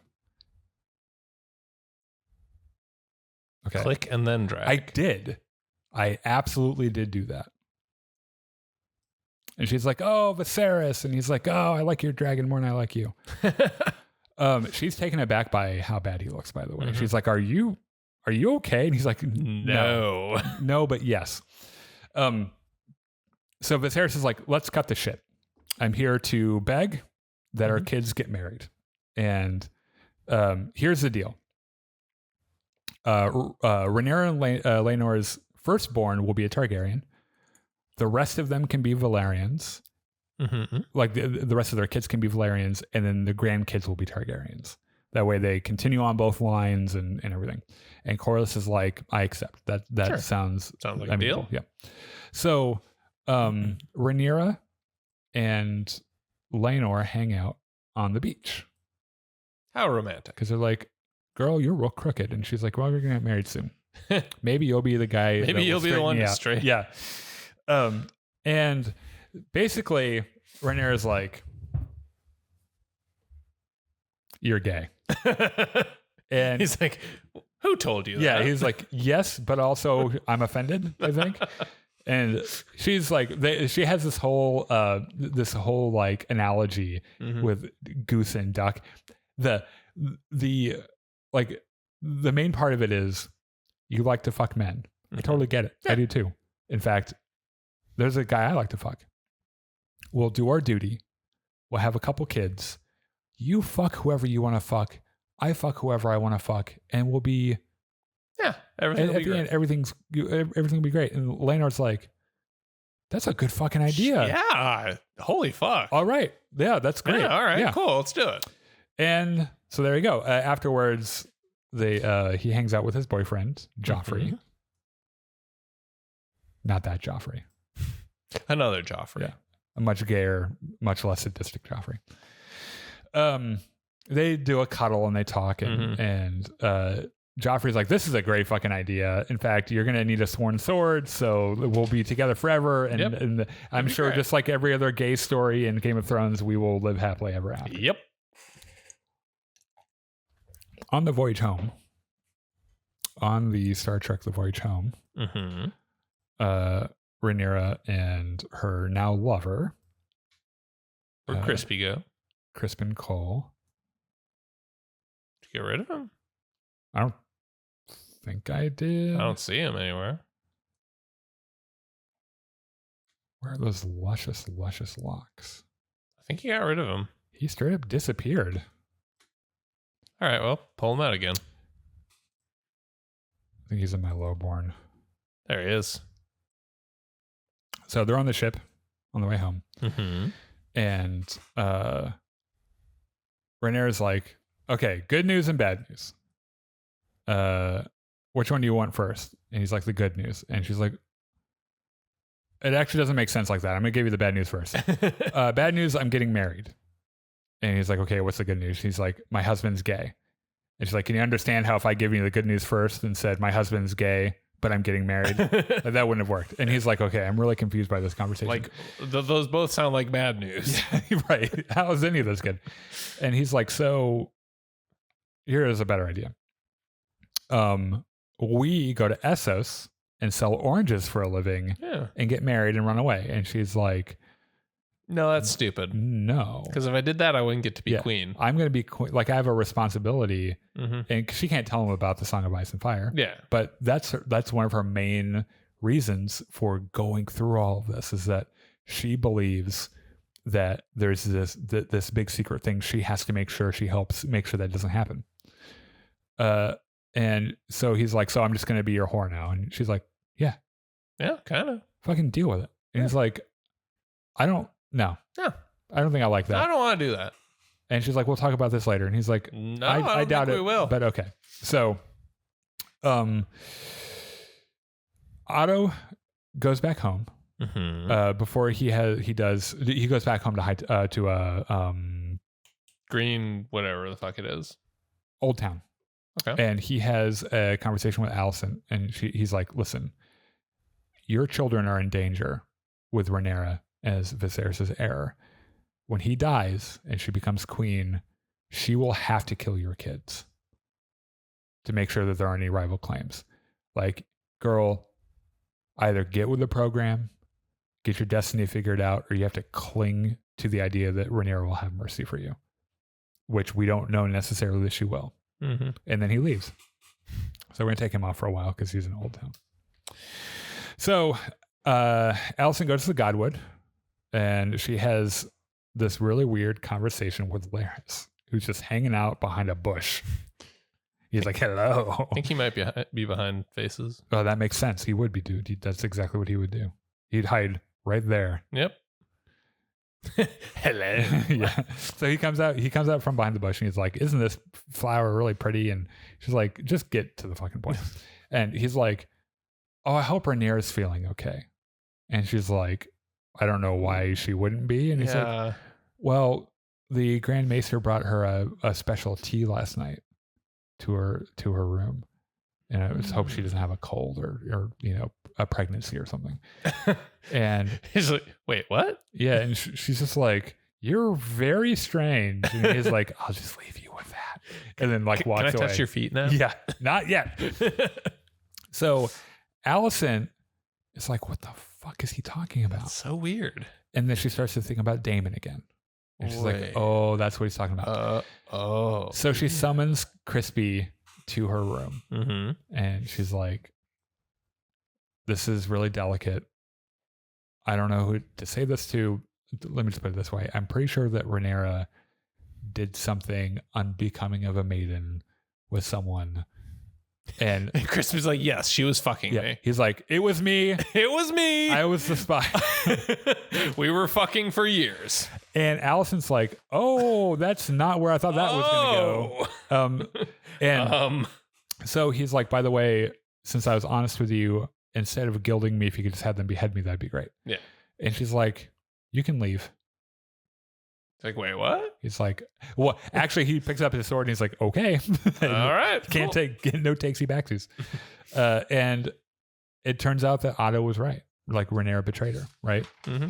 So, well, lied to her at the very least. Yeah. Let's talk about Viserys' condition. He has 2 fingers amputated, and his left arm is covered in rotting flesh. They've been treating it with maggots. Mm-hmm. They have a new maester, Orwyle, who's like, I think I know of a better treatment. And Melis is like, shut up, we're doing the maggots. And he's like, fucking okay. All right. Time for a royal wedding. Okay. So there's the feast before the wedding. Alicent is running late. Mm-hmm. And Viserys and Rhaenyra sit at a big fancy table. I think Viserys is up here. There it is. Greeting guests as they come in, right? And Jason Lannister shows up. This fucking guy. And he comes up to the table and he swaggers everywhere, like he owns the fucking place. And he's like, "Oh, where's the queen?" And Viserys is like, I think that she's still getting ready." And she's like, "That's why you leave the warring to men, because if it was up to the women, they'd always be late." And Viserys and Rhaenyra look at each other like, this fucking guy. Yeah. And Rhaenyra's like, "Thank you. Get the fuck out." And so he goes to take his seat, right? So all of House Valerian walks in. Laenor, Vaemond. Oh, that's where Crispy was. He was behind Daemon. He was hiding. Corlys, Rhaenys, they all come in at once, like they're gonna drop at a fucking album or something. They announce them and shit, and Rhaenyra's like, "Remember what I said? We can both fuck whatever men we want." And Laenor's like, "Gotcha." Yeah. So on their coattails, just kind of walking in on his own, comes Daemon. And Viserys, just for a second, is like, "Oh, I might have him beheaded." And I really want to have him beheaded. He walks up to the table, grabs his own chair, sits down. And Viserys is like, "I'm not going to even. We're not going to ruin this happy occasion." Right. This is what he wants. He wants me to rise to the occasion. We're just going to hang out here. Have a nice dinner. It's kind of nice to see my brother. So, okay. Viserys doesn't want to start his speech yet because Alicent isn't there, but he decides he has to because it's going to get late. Yeah. He stands up, he clears his throat. He says the first couple lines of his speech. And then the big doors fly open, and standing in the doorway is Alicent wearing this neck to foot green dress. Oh. And it's the fucking queen. Mm-hmm. Everyone stands except for Daemon, who is sitting in his chair like, look at this drama queen. Oh my fucking God. So over at their table, Larys turns to his brother, Harwin, and he's like, do you know what flame they light in Old Town when the Hightowers call their bannermen to war? It's green. It's green. It's green flame. The color of her fucking... Yeah. And so they're like, ooh, drama. Ooh, drama. Alicent walks up to the table, coldly regards Rhaenyra, mm-hmm. and it's clear that she knows, right? And their friendship is over. So, Rhaenyra... No longer Biffles. Nope. So Rhaenyra and Laenor have their first dance. Mm-hmm. They're not married yet, but they have their first old dance. And Sir... actually, I'm not sure if he's a Sir or not. But...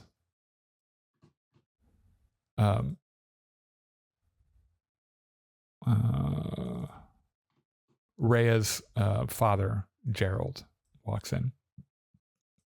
Oh. I think he might be behind us. Approaches the table. Openly accuses Daemon of killing his daughter. Mm-hmm. And he's like, I don't know what you're talking about. And Viserys is like, you absolutely. Oh my fucking God. Yeah. So Daemon notices Laenor's sister, Laena, for the first time. Who was that 9-year-old? It's kind of weird. But it isn't so much a 9-year-old anymore. Still pretty weird. Yeah. And he's like, well, look at who's all grown up. And they dance together. And she's like, you know what? I'm kind of fucking into you. Because you like dragons, right? Because that's her whole thing. She fucking loves dragons. So Joffrey walks up to Cole. Okay, you guys need to take a seat somewhere else. And so he's able to deduce that Cole is the one who's Rhaenyra's side piece because he sees them looking at each other and shit. Mm-hmm. He walks up to him and he's like, look, this is the arrangement. I'm Laenor's side piece. You're Rhaenyra's side piece. We can all just be friends. Yeah. Not knowing that, like, that's the part of this arrangement that he hates. So Daemon dances with Laena. Mm-hmm. They're having a fucking good time. Yeah. They're really enjoying it. And then he goes and grabs a dance with Rhaenyra. And he's like, last chance, marry me and actually enjoy it. And she's like, and they're speaking to each other in High Valyrian, so no one around them understands them. And they get this close to kissing just in front of God and everyone. And Viserys is looking from the table, like steam coming out of his ears. Yeah. Can you two just fucking chill? So chaos erupts because someone somewhere is having a brawl. And surprise, it's Crispin and this guy Joffrey. They have a big, ugly fight. Kristen beats this man so thoroughly that he caves his head in like a fucking melon. Jesus. He's just a madman screaming. He punches that part. Yeah, he punches this man until he can't lift his arms up anymore. Just enraged. And so Joffrey's dead. Well, fuck. In the chaos, Laenor screams over his dead body and he slips out the back. Mm-hmm. He goes to the Godswood for some nighttime seppuku. So he pulls out his dagger. He's about to stab himself in the heart, which isn't exactly seppuku, but anyway. Alicent finds him It's like, hey, man. It's like, put the fucking dagger away. We'll be allies against Rhaenyra. It'll be a fun fucking time. Yeah. And he's like, all right. Yeah, all right. So he puts the dagger away. They go through with the wedding. Mm-hmm. They send almost everyone home. They cancel the whole festivities that week. Yeah. They have a small wedding. Laenor is distraught. The love of his life is dead. Yeah. And the stress of the night finally catches up with Viserys, and he just collapses, falls over and collapses. Okay. We're getting there. We're going to go over it tonight, but that's okay. It's important that we do the House of the Dragon one because this is like actually relevant. Yeah. 10 years later. 10 years later. That's a lot of years. Yep. Okay. So as we go along, I'm going to update various images. I'm going to take him off because we don't see him ever again. Okay. We're going to take Rhaenyra off. Can you get updated Rhaenyra at exactly the same angle? Probably. See, I clicked and dragged.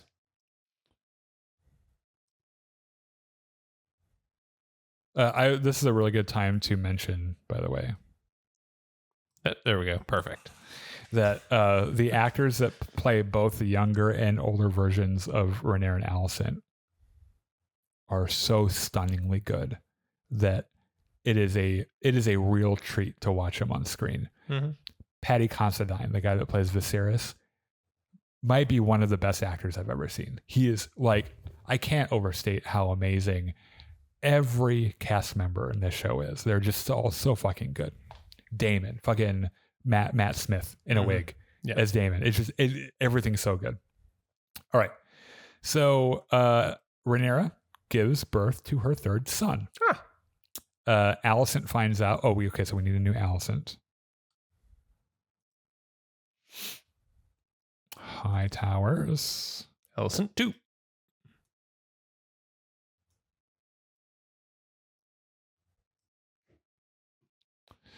Alicent finds out and commands that she immediately come to her chambers just by having given birth, right? Rhaenyra goes out of spite with Laenor. Fuck it.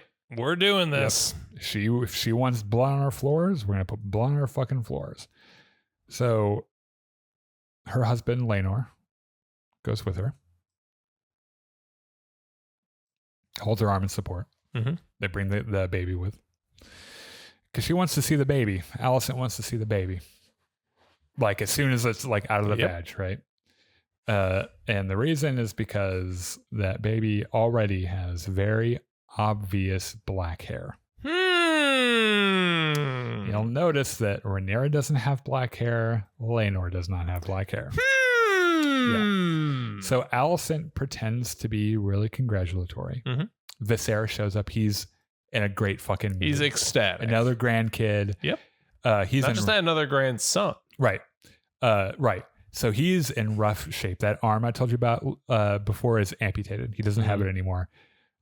He's starting to look a little bit like a corpse. And he looks at the baby and he looks at Laenor and he's like, oh, he's got his father's nose. And everyone in the room's like, all right.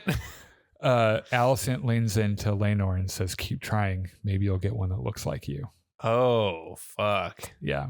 So she's feeling spicy. Yeah. Oh, she's all spice from here on out. Laenor says they're going to name the kid Joffrey after his his departed lover. Mm-hmm. Okay. So they get back to her place and we meet Sir Harwin Strong. Who we'll notice does have black hair. Very interesting. And he's the Lord Commander of the City Watch now. Mm-hmm. So they get back. We meet Harwin. We also meet her two older sons, Jacaerys and Luke. Jacaerys and Lucerys. Jace and Luke for short. Mm-hmm. Oh God, they're tiny. Who you will also notice have black hair.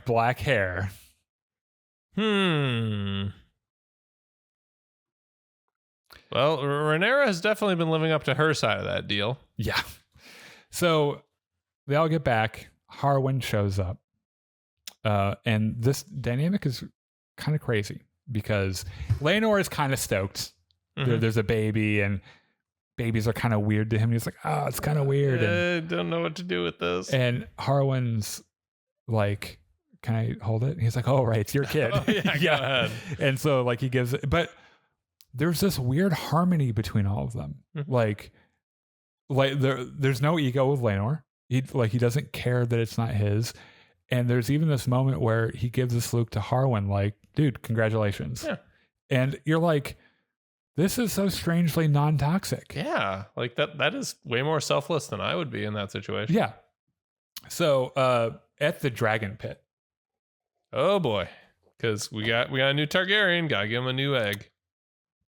Well, no, we're not doing that. Thought that was what you did. Well, you do, but that's not what we're doing right now. Okay. So at the dragon pit, Jace and Luke, and then Aemond and Aegon. Oh yeah, this part.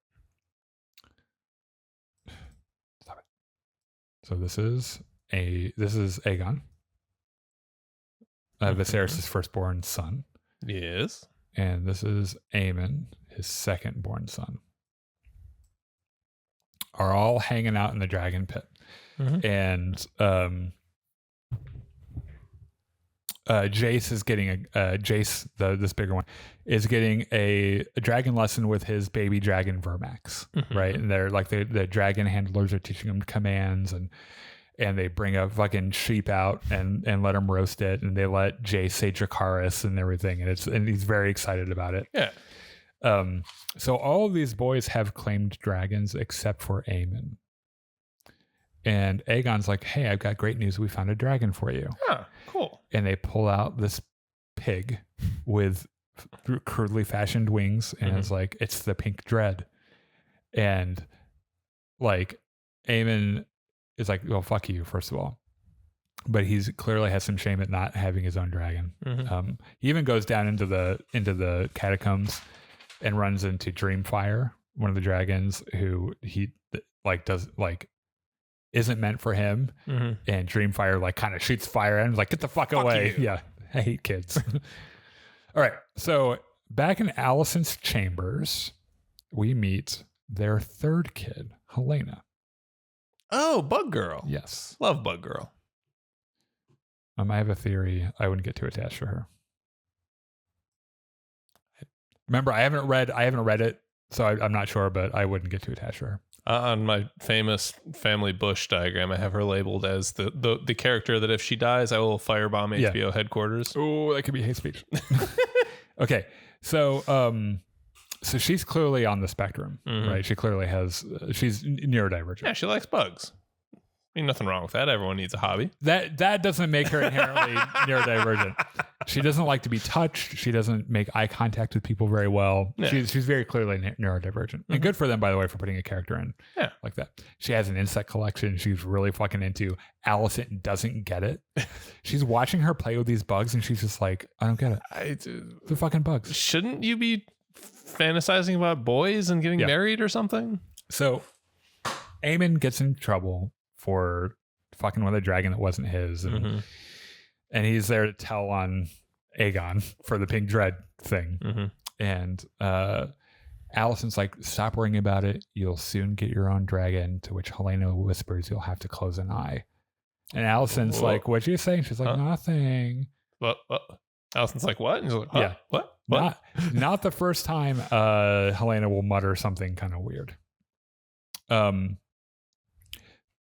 So, hold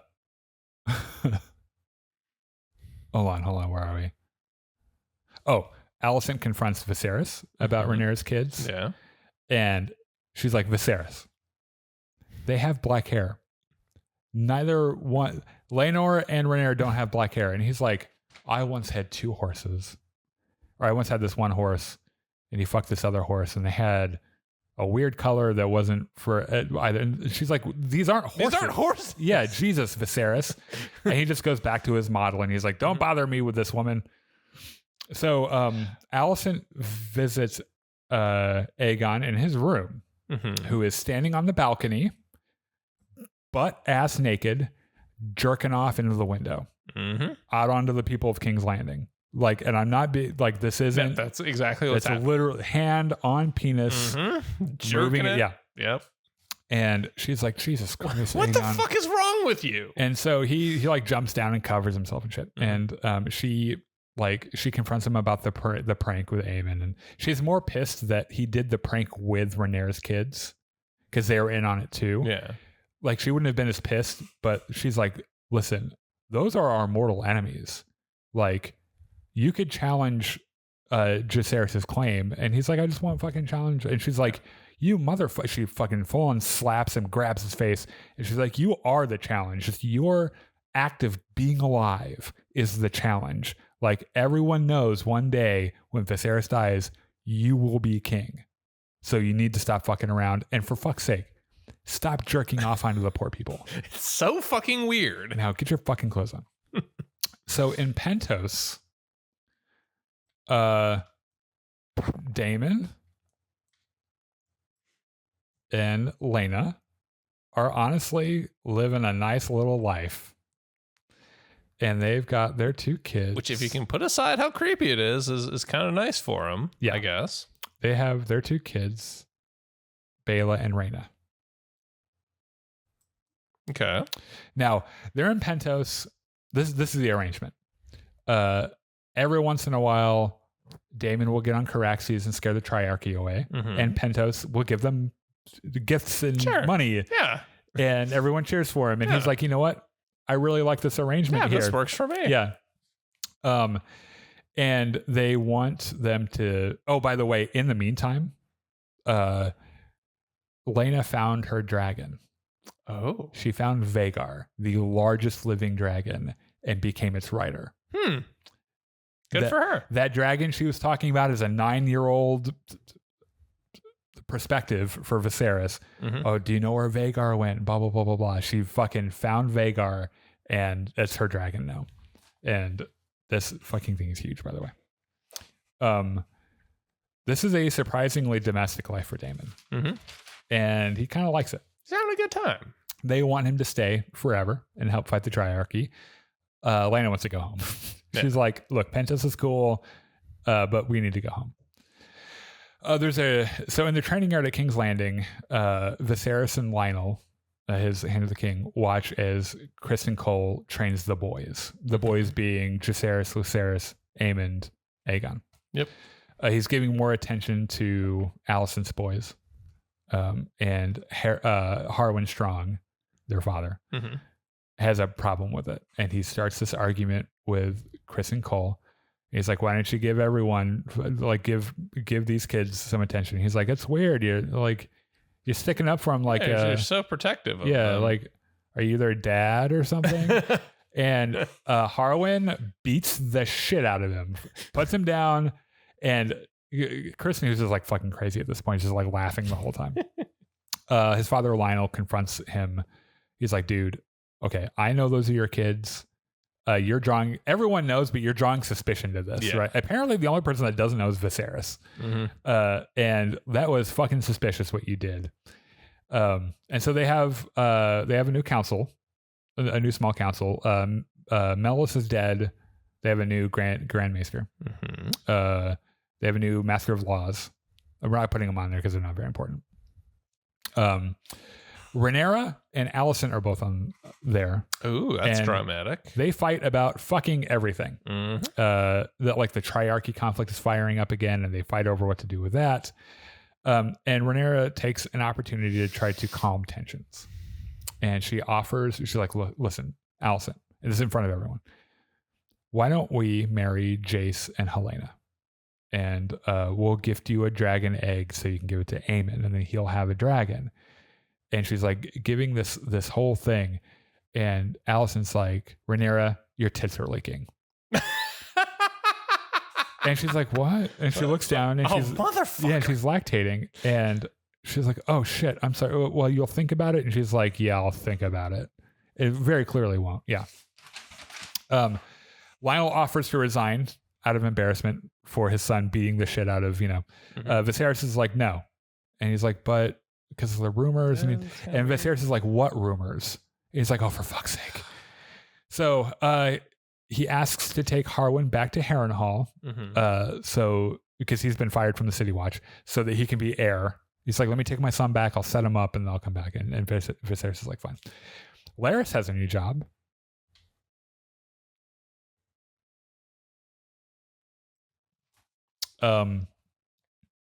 Since we last saw him, which is he's like the lead interrogator / informant / information broker in King's Land, or at least in the Red Keep.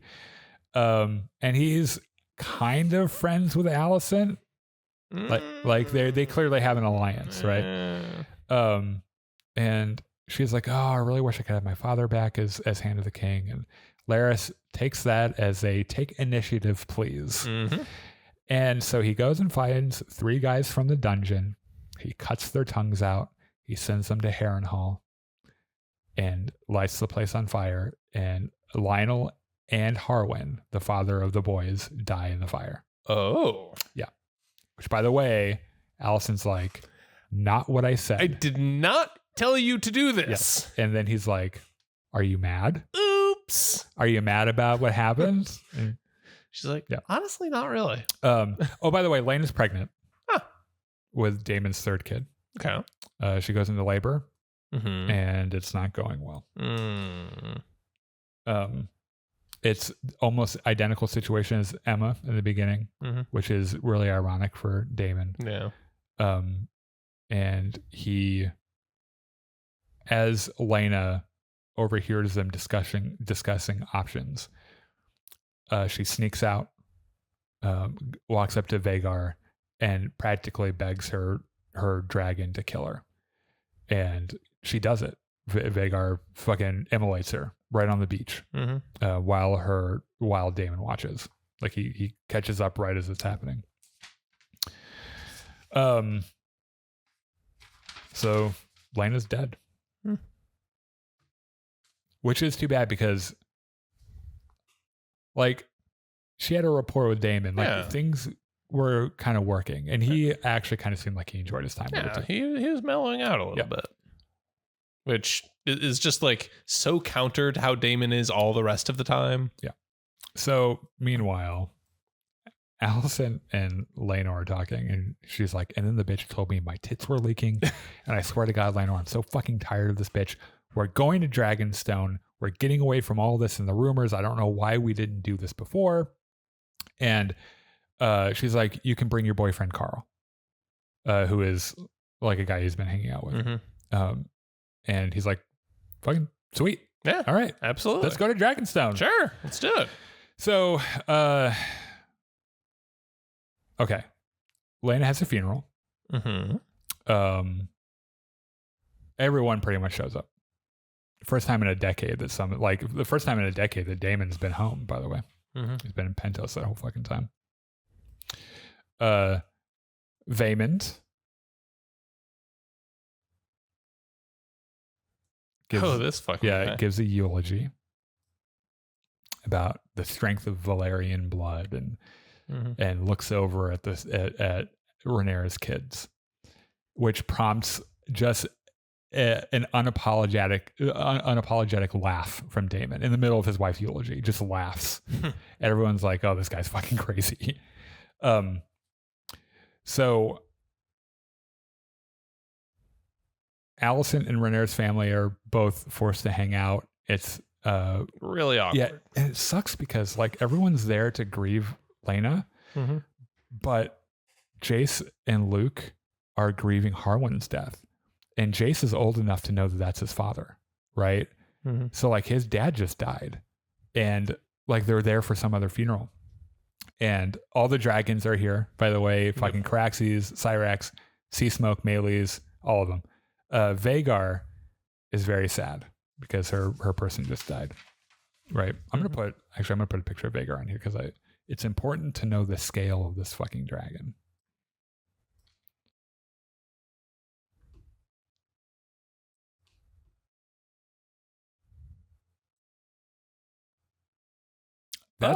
That's a person.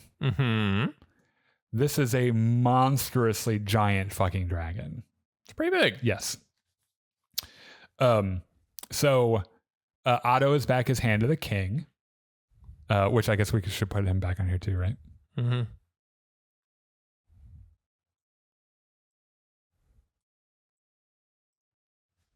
So Corlys tells Luke that he's like, hey, Driftmark is going to be yours now. And he's like, I don't want it because if I get it, it means everyone I love is dead, which I don't love the idea of. So Laenor, who just lost his dear sister, kind of loses his shit, and his boyfriend has to like get control of him. And let's check in on the green kids. Okay. Aegon is bored, getting drunk, and he's going to have to marry his sister. It's kind of weird. Helena's in her spider stage, where she's playing with a spider, and mutters, dragons of flesh weaving threads of green and black. And everyone's like, the fuck do you say? And she's like, don't worry about it. Aemon's real moody, and without being prompted, he's like, you know what? Marrying Helena wouldn't be that bad. And everyone's like, dude. There's a moment where he almost shows sympathy to Jace. Like he walks up to him and they have a moment, but then he doesn't say anything. Viserys asks Daemon to come home. And Daemon's like, no. And Otto walks up and he's like, Daemon, I'm so... And Daemon's like, fuck off. Just fuck you, Otto. And he just leaves. Yeah. Rhaenyra and Daemon, I fuck each other. She's behind us. From across the room. Oh, boy. Where did I put Daemon? He's up there. Near the top. To the left. Right there. Where? Oh, I was literally right next to it. So they're like eye fucking each other from across the room, which is weird. But those Targaryens. Viserys gets real sleepy. He wants to go to bed. He calls Alicent Emma. Aegon gets pissed drunk and passes out. At night, Corlys and Rhaenys talk. They know that Laenor isn't the dad. Yeah. Because Rhaenys is like, honey, he's gay. And he's like, oh, I thought it was a phase. Rhaenys wants Laena's daughters to inherit Driftmark because they're actually Valyrians. And Corlys won't have it. He says history doesn't remember blood or remembers names. And those boys are Valyrians.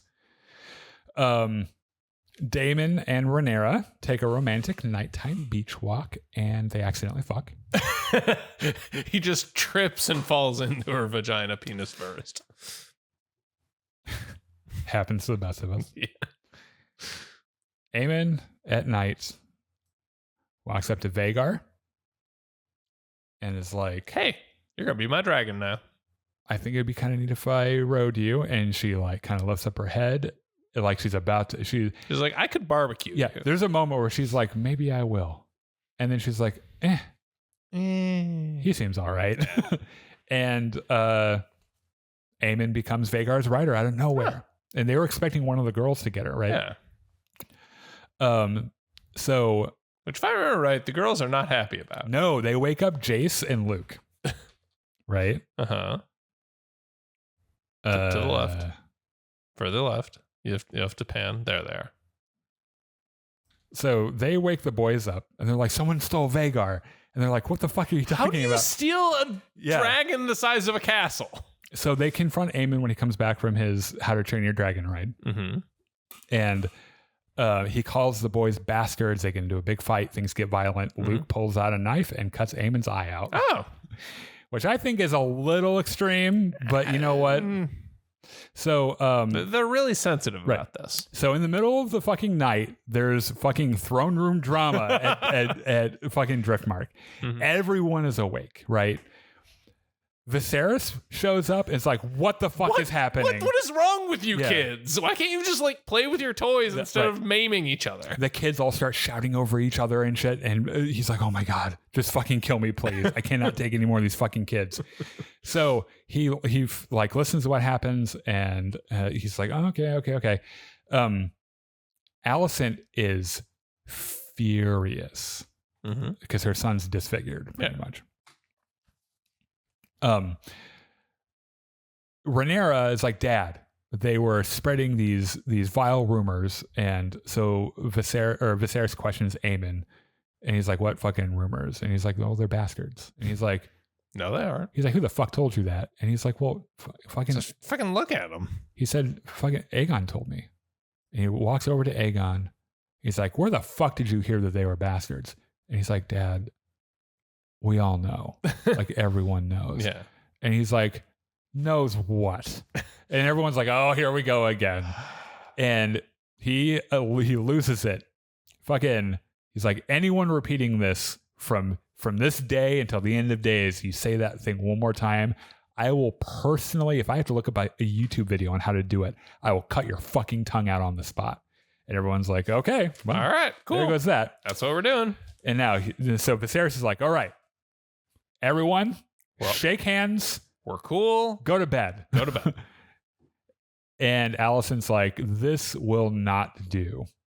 And she turns to Sir Crispy and she says, bring me Lucerys Valerian's eye.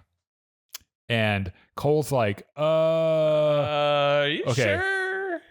My job is not to disfigure children. Yeah. And she's like, I didn't ask you what your job was. I told you what your job was. So Alicent is enraged. Mm-hmm. She grabs the cat's paw dagger from Viserys and she goes to take the eye herself. And Rhaenyra like jumps in, stops her, and they have a struggle. Like Cole moves to help, and then like Daemon stands in his way and is like, "Oh, bitch, please." I wish a motherfucker would. Alicent cuts Rhaenyra's forearm, and Rhaenyra whispers, "Now they see you for what you are," because everyone's like, Alicent is a crazy woman, like spittle coming out of her mouth, like fucking, like she's just like. Even her dad, even Otto is like, Alicent, you need to drop the knife. Yeah. And so she's like, now they see what you for what you are. So like, who the fuck wins now? So Aemond jumps in, and he's like, Mom, don't worry about it. I lost an eye, but we gained a dragon. Like, it's a fair exchange.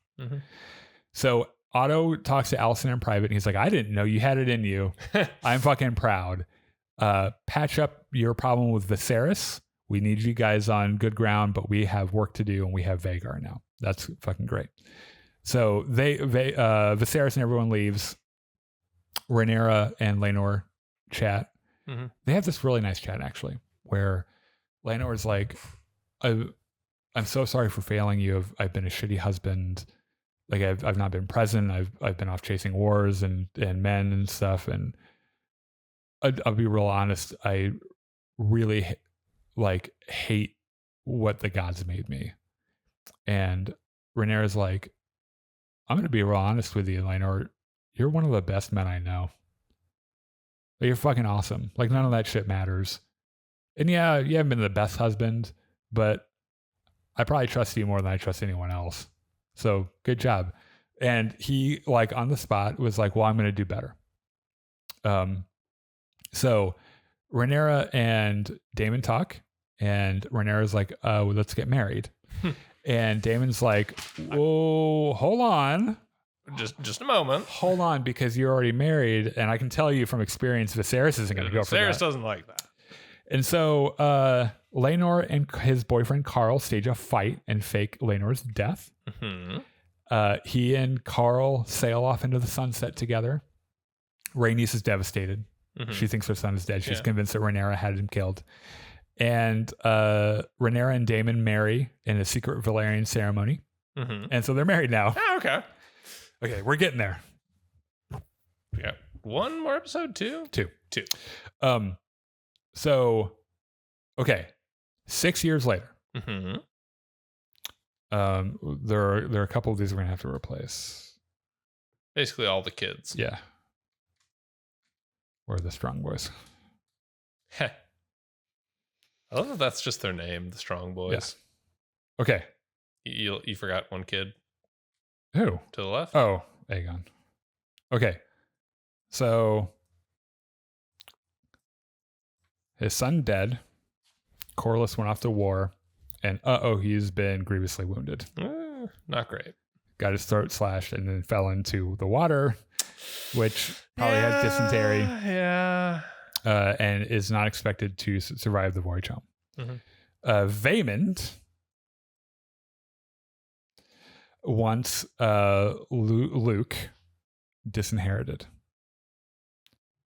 because, well, they're bastards. Yeah. Do you not have grown-up versions of them? I think you only have the little kids. Oh, no. Really? Looks like it. Okay, one moment. This is one thing I'll edit out as well.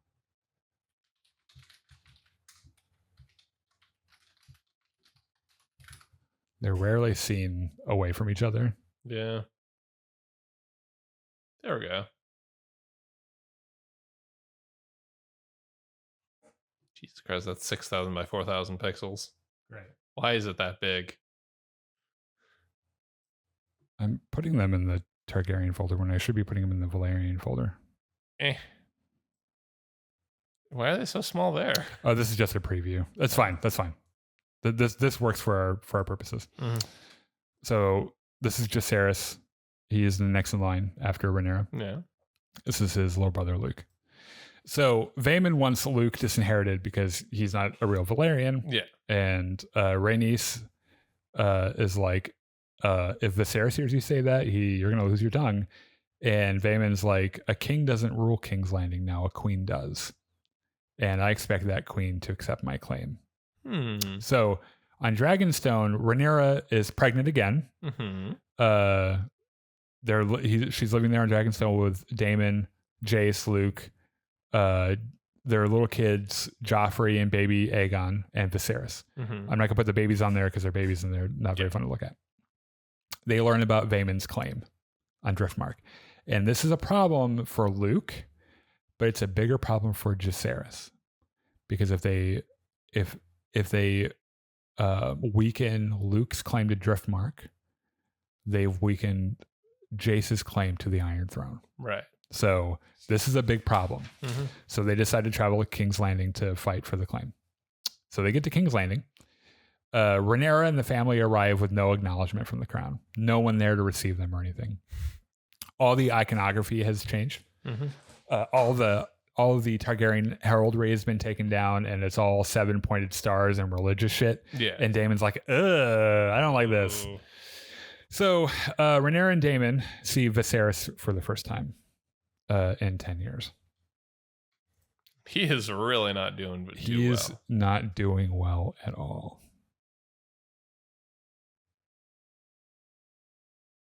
Oh, God. Half of his face has to be covered. Mm-hmm. He's constantly in pain. He's constantly under the effects of narcotics. His teeth are rotting out. Mm-hmm. He's barely lucid most of the time. He's nearly dead. Yeah. And like Daemon is immediately taken aback because he's not seen him in 10 years. And he's like, Jesus Christ, what happened to you? So Alicent meets with a small council about the claim, right? There's still some on the council loyal to Rhaenyra. And so they're like, there is no claim here. We settled this a long time ago. And some aren't because they're in on Otto's, shenanigans. But they're interrupted by a small problem. Aegon assaulted one of their servant girls. Oh, God. So Alicent has to go take care of that. She gives her the abortion tea. It's really cold, actually. Mm-hmm. She confronts a drunken Aegon. She gets him out of bed, fucking slaps him and shit. She's like, what the fuck is wrong with you? How could you do this to your wife, Helena, his sister, sister wife? How could you do that to me? And he says something effective, I can never do anything right. No, sir. It's just that when you sexually assault a servant girl, that is objectively wrong. It is. Now, to his defense, not to that. That's indefensible. She is very cold toward him. Mm-hmm. And like he's going to be the king. That's the only thing that matters, right? He's a pawn in her game. Yeah. And he's the neglected kid. It doesn't excuse his actions, but it makes his actions a little less surprising. Explainable. Yeah, right.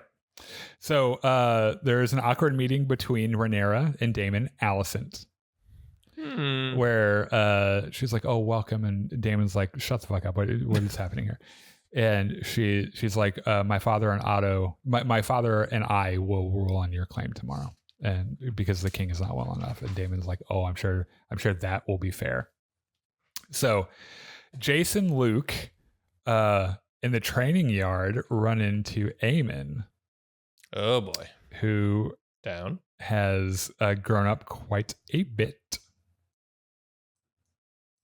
Oh, he is ready to kill a bitch right there. Oh, we didn't put Aegon on here. This is his brother Aegon. That British looking motherfucker. Mm-hmm. Aemond is still holding a grudge over his lost eye. Yeah. That's pretty much all you have to say about him. Rhaenyra and Rhaenys meet.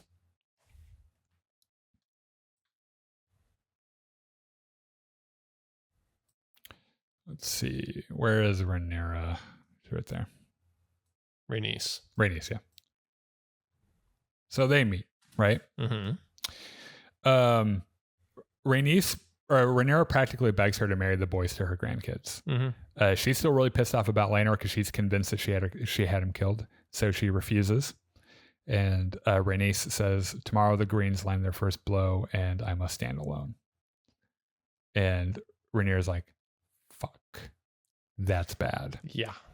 So that night, Rhaenyra visits a very delirious Viserys, who's hopped up on milk of the poppy, is in pain, doesn't know where he is. And she's like, "Aegon's dream, that was real, right? Like we have to take care of that. And if it's so important, why won't you fight for me? Like, why won't you get your ass out of bed and help us with this?" And he just doesn't know where he is. He doesn't even know who's talking to him.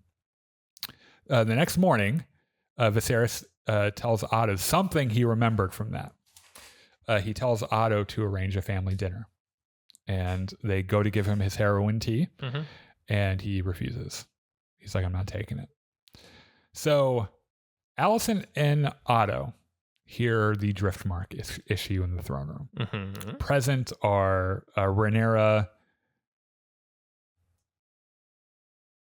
the boys, and Daemon on her side.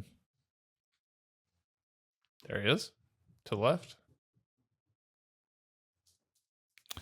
On the other side is Aemond, Aegon, Helena. Oh gosh, she's small. Very, very small. Very itsy bitsy tiny. And fucking what's his name? Yeah, but so she like Rhaenys is kind of like on her own, and then Vaemond is there. There he is. Right? Mm-hmm. Okay.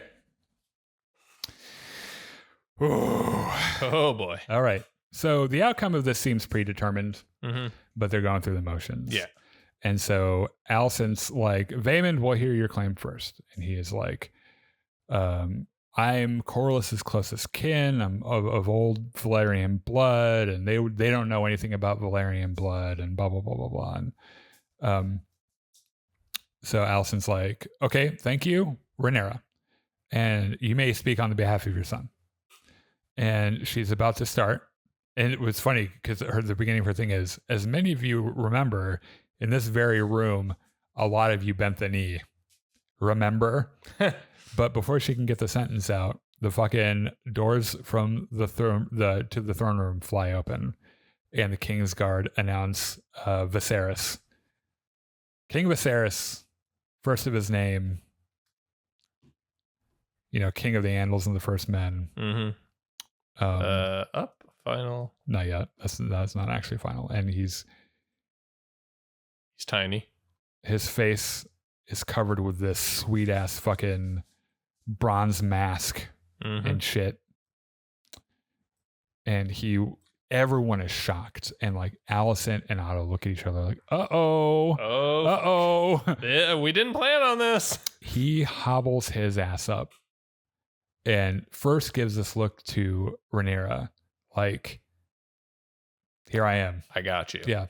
And he goes to crawl up the stairs to the Iron Throne, struggles, and a couple Kingsguard guys rush forward to help him. And he's like, get the fuck off me. That's how you catch leprosy. Fucking yeah. And he hobbles a little bit further, and he hesitates, and his crown falls off, and he feels someone like try to help him up, and he goes to swat him away again, and it's Daemon. And they, I don't know, they have this look where like Daemon's like, dude, it's my brother. He picks Viserys' crown up, helps him to the throne, sits him down, puts his hat on, and Viserys is like, thanks. And he goes back to his spot, and is one of the best acted scenes of the entire series, of the entire franchise.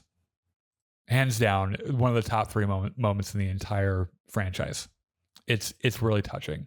I think anyone that watches this scene that has a brother is like, yeah, because you get knocked down, drag out fights with your brother, and like at the end of the day, that's your brother, right? Things come to blows all the time, but like at the end of the day, yeah. So Viserys sits down. He's like, what the fuck are we doing here? And he looks around, and he's like, I'm confused. Can a bitch tell me what the fuck we're doing here? And he's like, if I remember correctly, this matter was settled years ago.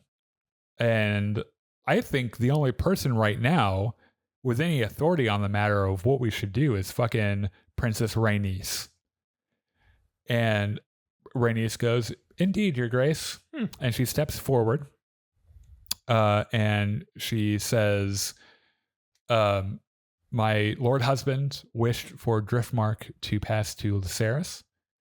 And just before this, Rhaenyra graciously offered that her sons marry my granddaughters. And I agree with this, and this is what should happen. Okay. And Viserys goes, it's settled. So say we all. Again. Next. And Vaemond steps forward. And this actor, dude, he's so good. This entire monologue he gives, he's just shaking with rage. And he's like, I will not have this. And like, you can run your house however the fuck you want to run your house.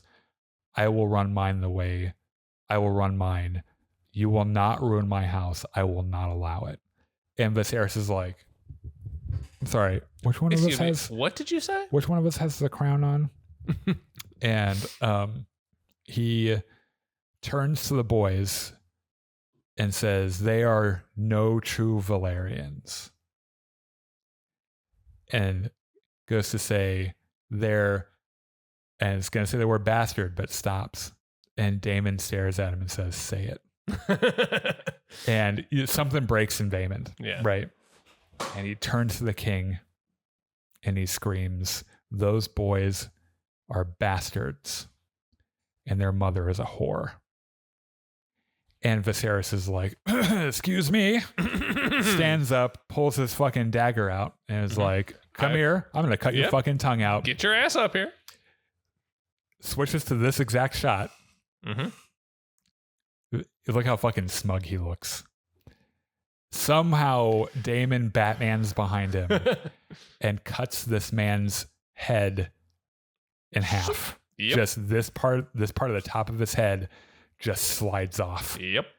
Falls over, his tongue's hanging off. Daemon, looking very pleased with himself, sets his sword down on the ground, says he can keep his tongue. And what's really funny is that the Kingsguard, it took him a couple seconds to figure out what happened.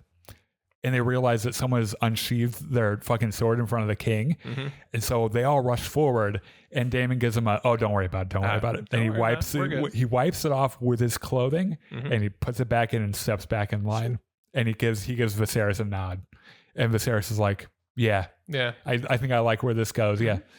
So, Damon, there's a reason we're brothers. yeah. So, yeah, that's it. Yeah. So they have a family dinner. Mm-hmm. Okay.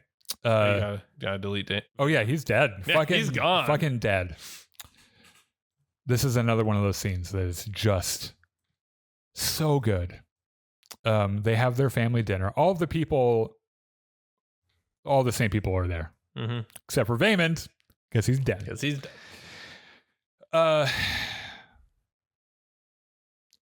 Viserys stands to make a speech. And for effect, he takes his mask off. And he's like, look, I get it. I'm not as hot as I once was. And it's probably true that I don't have a ton of time left. Mm-hmm. So for the sake of your father, for your grandfather, for your husband, would you all please, for fuck's sake, get over it? Because, like, I love every person in this room so much. This family means everything to me. Can you please just humor an old man and just get the fuck chill. over yourselves? Yeah, just get the fuck over yourselves and let's have some peace. And this moves Rhaenyra quite a bit. And she stands up and she gives a toast to Alicent. And it's really genuine. And she's like, I love my father, but I would be a moron not to acknowledge the fact that you've taken as good a care of my father as you could. And you are a good mother to your kids. So to Alicent. Mm-hmm. She sits down, and then Alicent is also visibly moved. And so she gives a toast. And basically is like, sometimes you and I have more in common than we allow. And I look forward to when you're queen. And Otto's like, the fuck did she just say? Because that's not the plan. No. And she sits down. And Aegon, and so everyone finds out that the boys are marrying Balin and Rhaena. Mm-hmm. Aegon antagonizes Jace by telling his betrothed, he's like, well, he's not going to fuck you right, but I can. So if you ever need help. And so Jace is about to fucking punch him in the face, mm-hmm. but then he gives a toast. There's nothing offensive in it or anything. He toasts the boys and is like, oh, we used to have fun as kids. And, and then Helena, bless her fucking heart, gets up and gives her own toast and says, being married isn't so bad. He'll mostly ignore you, except for when he's drunk. And then kind of stumbles because she's a little drunk, and then kind of laughs and sits down. And everyone at the table is like, oh, Helena. By the way, she mutters a few times the words, beware the beast beneath the boards. So Viserys asks for music. Jace, I think feeling kind of bad for Helena, asks her to dance. Mm-hmm. So they dance. And there's this moment, the music here is really good. It's one of the things that sells it. Viserys looks around and Rhaenyra and Alicent are being friendly. Jace and Helena are dancing. Everyone seems to be having a good time. They're not at each other's throats. And you can tell that there's this thing in his brain where he's like, finally I can rest. And then he's overcome with an episode of like really bad pain. Mm-hmm. And so they have to carry him out. And as they're carrying him out, they carry the main course in, which is a pig. And they set it right in front of Aemond, the recipient of the pink dread years and years ago. And when they set it down, Viserys sees it and he giggles. And so after Viserys leaves, he stands up and gives his own toast to his nephews, who are brave and blah, blah, blah, and blah, blah, blah, and strong.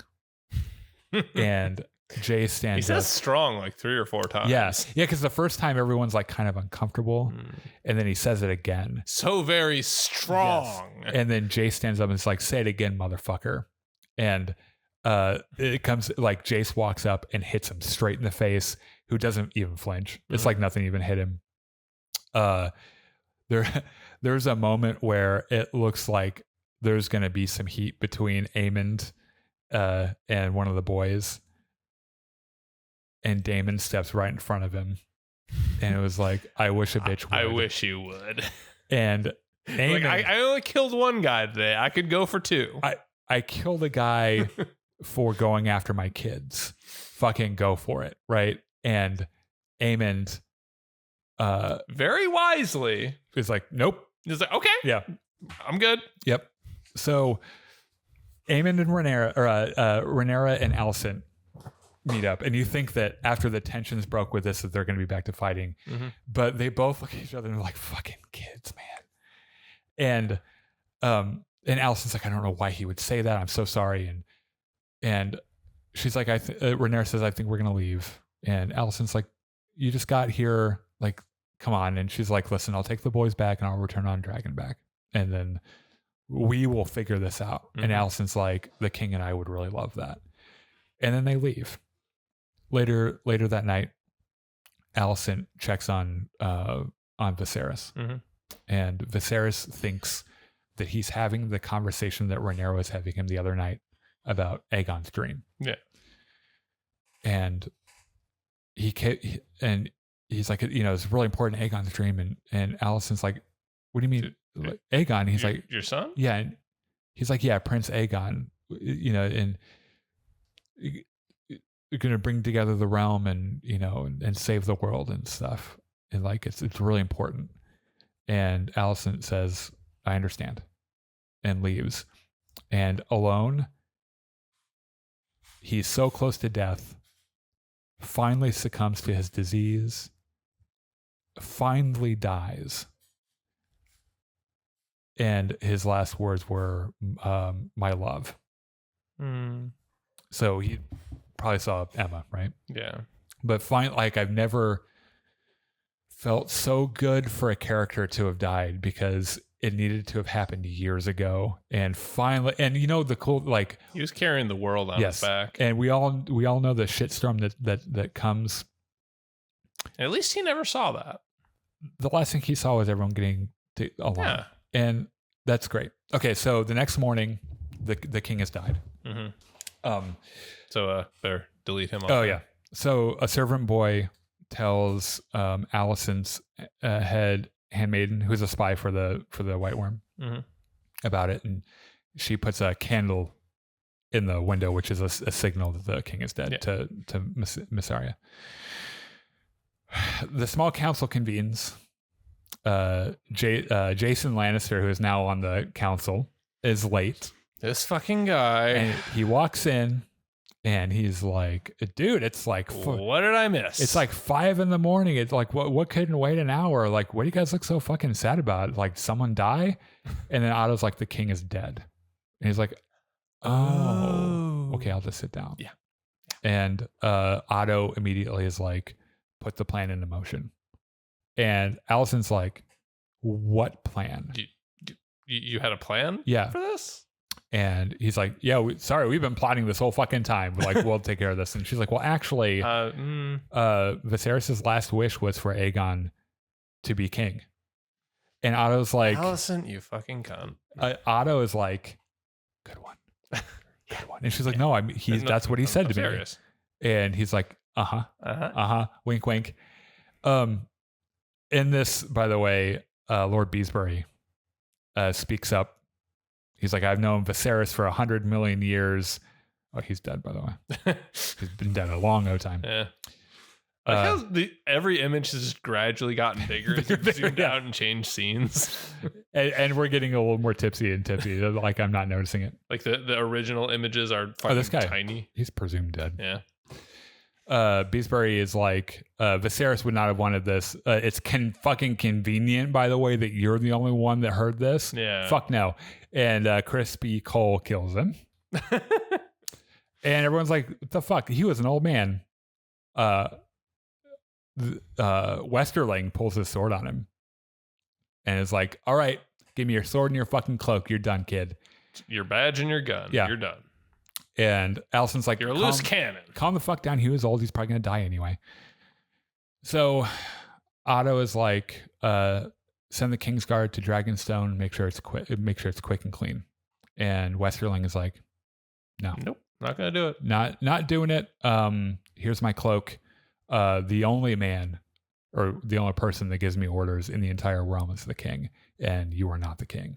So let me know when you guys got a king. Mm-hmm. We'll figure it out. And he fucks off. So Alicent's like, okay, if I can get Aegon first before Otto does, I can figure this out so Rhaenyra doesn't die. So she goes to Aegon's house. Mm-hmm. She asks Helena, where's Aegon? And she's like, I don't know.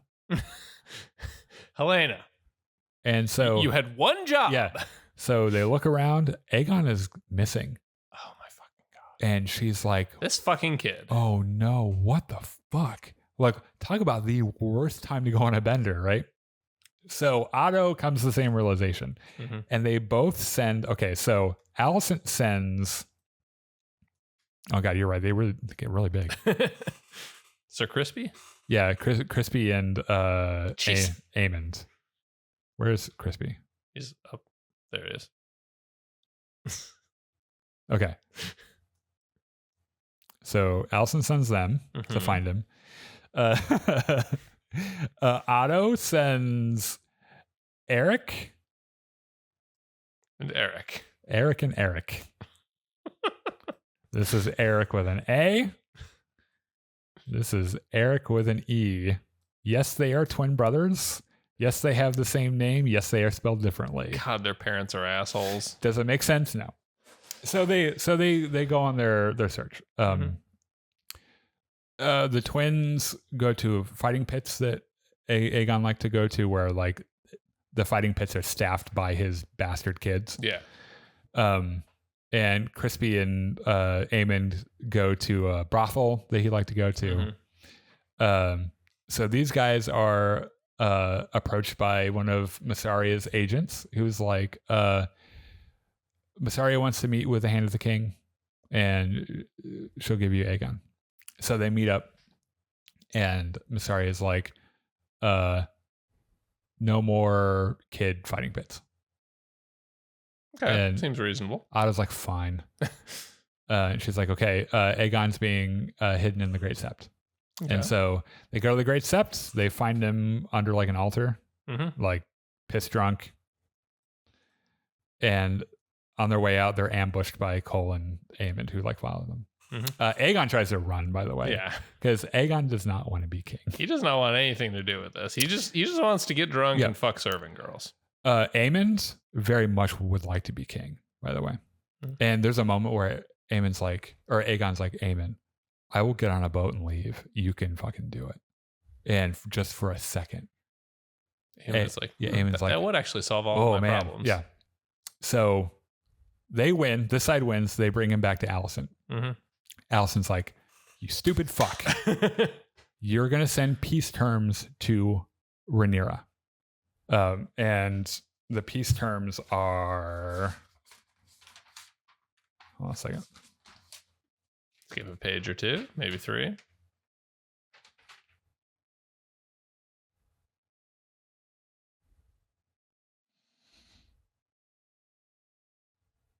Well, first of all, she's like, okay, Aegon, you're going to be crowned tomorrow. Crispy Cole's going to be named Lord Commander of the Kingsguard. Mm-hmm. And she doesn't say what the peace terms are. Eric, who sees what Aegon is, fucks off. He's like, I can't take this anymore. Yeah. Oh my God. Alicent and Larys. Oh God. It's the foot scene. The Quentin Tarantino scene. Yeah. He shows up to her room and she's up. Is like, I have some information that you don't know. I know something you don't know. And she's like, tell me. And he's like, you know what I want.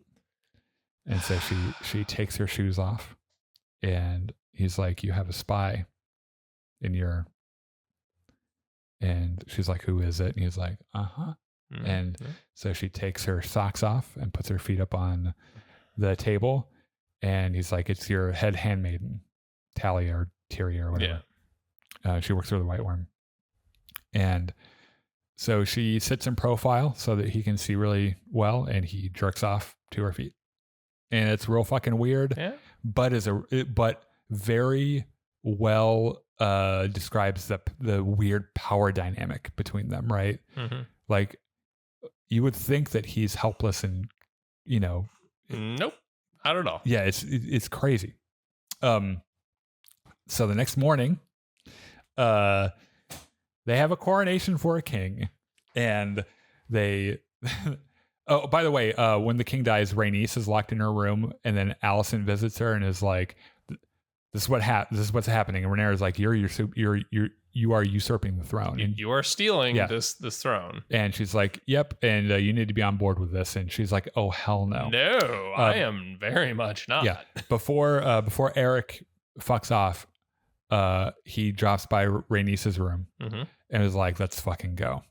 So they're herding all the lowborn common folk into the dragon pit for this, because they need as many people as possible. They gotta legitimize it. So everyone gets in there. They have the coronation. Fucking egg on the right over, by the way. They like Alicent and Aegon talk, and she's like, you gotta make sure that Rhaenyra's, blah blah. Make sure we don't kill her, and blah blah blah. And like out of nowhere, Aegon's like, "Do you love me?" And Alicent doesn't say yes. First of all, it's like, "You fucking idiot." And he's like, "That's not an answer." So anyway, they have this coronation. He gets up there. They do the second of his name. Blah blah blah blah. He turns around, and the crowd goes batshit crazy for him. And it dawns on him, there are people that love him. Huh. And he's like, okay, you know what? Maybe all right. This is all right. And he gives him this action with the sword. Mm-hmm. Now, on the way down there, before this, Rhaenyra realizes where they're taking her. And she's like, oh, we're going to the dragon pit. Oh. This is great. This is great. So she gets there, and as they're starting the ceremony, she sneaks off into the dragon pit. So, Aegon is performing for the crowd. He's doing the Palpatine, right? And out of nowhere, the ground beneath everyone just explodes. And up comes this huge fucking dragon, and it's Melee's. And on her back is Rhaenyra. Rhaenys, yeah, sorry. She walks that dragon right up to the dais where they're having this coronation. Mm-hmm. And on first viewing, not knowing anything about the books, I thought she was going to roast every one of them. I thought too. That fucking dragon rears back, opens his mouth, and then just roars. And she stares at every fucking one of them, like one at a time. And then she lands on Alicent and got this look like, you fucking remember this, and turns around and fucks off. Right? Okay. So on Dragonstone, Rhaenyra's hanging out with her family. Mm-hmm. And one of the Kingsguard is like, Rhaenys is here. It's kind of weird. And she's like, okay. She's like, oh my God, gosh, Rhaenys, is Corlys okay? And she's like, Viserys is dead. And Rhaenyra's like, what? And it like shocks her into labor, right? Mm-hmm. Which is a problem because it's way earlier than it should be. So she's now having this kid. Mm-hmm. And Daemon is trying to make war plans, because Daemon's like, Alicent murdered him. Like this wasn't an accident, which I think might have been partially true. Maybe. I think that his illness was exacerbated by the Maesters. Anyway, could very well be. She gives birth to a stillborn, tragically loses the baby. Mm-hmm. It really, really affects her. She kind of puts Daemon in his place a little bit. And they have a funeral for the baby on top of a hill. And Eric shows up with a satchel and pulls out Viserys' crown that he stole. And Daemon takes it and crowns Rhaenyra in front of everyone. And they all bend the knee. And so they have a little war council because she's like, all right, fine then. I am having my throne. Yeah. And so I know also Corlys is expected to survive. Oh, good for him. So Rhaenys doesn't want any part of this, by the way. Yeah. She's like, I'm old as fuck. I've seen way too much dragon and army shit. Yeah. I just want to go home and chill. Yeah. And fuck my kind of hot old husband. Yeah. So they pull out the painted table from Game of Thrones, which has a feature that no one knew about, which is you put candles under it and it lights up. And Rhaenyra, with her fucking new crown and shit, looks around at this room full of people who are sworn to her and is like, report. And so the Blacks have the city guard that's still loyal to Daemon. They have the Celtigars, the Massies, the Darklands, the Stauntons, and the Emmons. None of these words mean anything. They're all family. They're all families. They have the Arryns and the Vale, which are a big deal. Rhaenyra's mother was an Arryn, so they will keep their oath. And so they're like, okay, we sent ravens to the Tullys. What we don't know about is the Baratheons in Storm's End, the Starks in Winterfell, though we kind of know about them because the Stark has never fucking abandoned their oath. And then she looks at Rhaenys and she's like, and we don't know about Driftmark. And Rhaenys is like, who can say? Who knows? Yeah. The Greens have the Lannister in their fleet. And then Celtigar jumps in and is like, why the fuck are we talking about men? This is a war that will be fought and won with dragons. And Rhaenyra's like, I mean, the Greens have dragons too. And Daemon's like, hold on. Hold that thought. I'm going to go. We have Caraxes, Cyrax, Melees, Vermax, Arax, Tyraxes, Moondancer. There are unclaimed dragons on this fucking island. There is Sea Smoke, Laenor's dragon, Vermithor, Silverwing, and then we have 3 feral dragons. Just lying around. Grey Ghost, Sheep Stealer, and Cannibal. They have Vagar, which to be fair is 4 huge. dragons. Yeah. They have Sunfire and Dreamfire. Okay. I like those fucking odds. We have a numerical advantage. Yeah. The Greens have arrived. Oh. And they're like, places. Everyone places. So they meet out on that same dramatic long bridge to Dragonstone. It's just like episode 2. Otto shows up and he's like, I have terms. Okay. You guys keep Dragonstone. Lucerys can have Driftmark as discussed, as adjudicated by the king before he died. Daemon's children, the actual Targaryens, will be given places at high court. Your son Aegon will be the king's squire. Your son Viserys will be the cupbearer. And Daemon says, and I quote, I'd rather feed my sons to dragons than have them carry shields and cups for your drunken usurper cunt of a king. And so Otto's like, so that's a no. Daemon's like, fuck off. Yeah. So Rhaenyra, by the way, appears almost in the same way with Cyrax. And she lands behind Otto just like it. But this time she's not supporting Otto. They're fucking trapped there. Yeah. Right? Because Caraxes is behind fucking Daemon and shit. So she calls him a traitor. Takes his hand of the kingpin off, fucking tosses it. And Otto gives her a page of a book that she and Alicent used to read when they were really young. It's kind of like a symbol of their friendship. Yeah. And Rhaenyra stops and she thinks about it and she's like, you'll have my answer tomorrow. So the council considers terms. Daemon's pissed that they're even considering them. Yeah. And Rhaenys is like, you're considering these terms because you don't want a bunch of people to die. That's kind of impressive, actually. So Daemon's making an ass of himself. Rhaenyra excuses everyone. And Rhaenyra's like, what about the Song of Ice and Fire? And Daemon's like, The what? And she's like, She never told you? You were Viserys' heir. Like, it's supposed to be from king to heir. What the? And it's clear that he has no idea. And he has this moment of rage. He lashes out and he grabs her by the throat because he realizes that maybe Viserys didn't ever really trust him. Mm-hmm. And then he realizes what he's done and he lets go of her, right? Mm-hmm.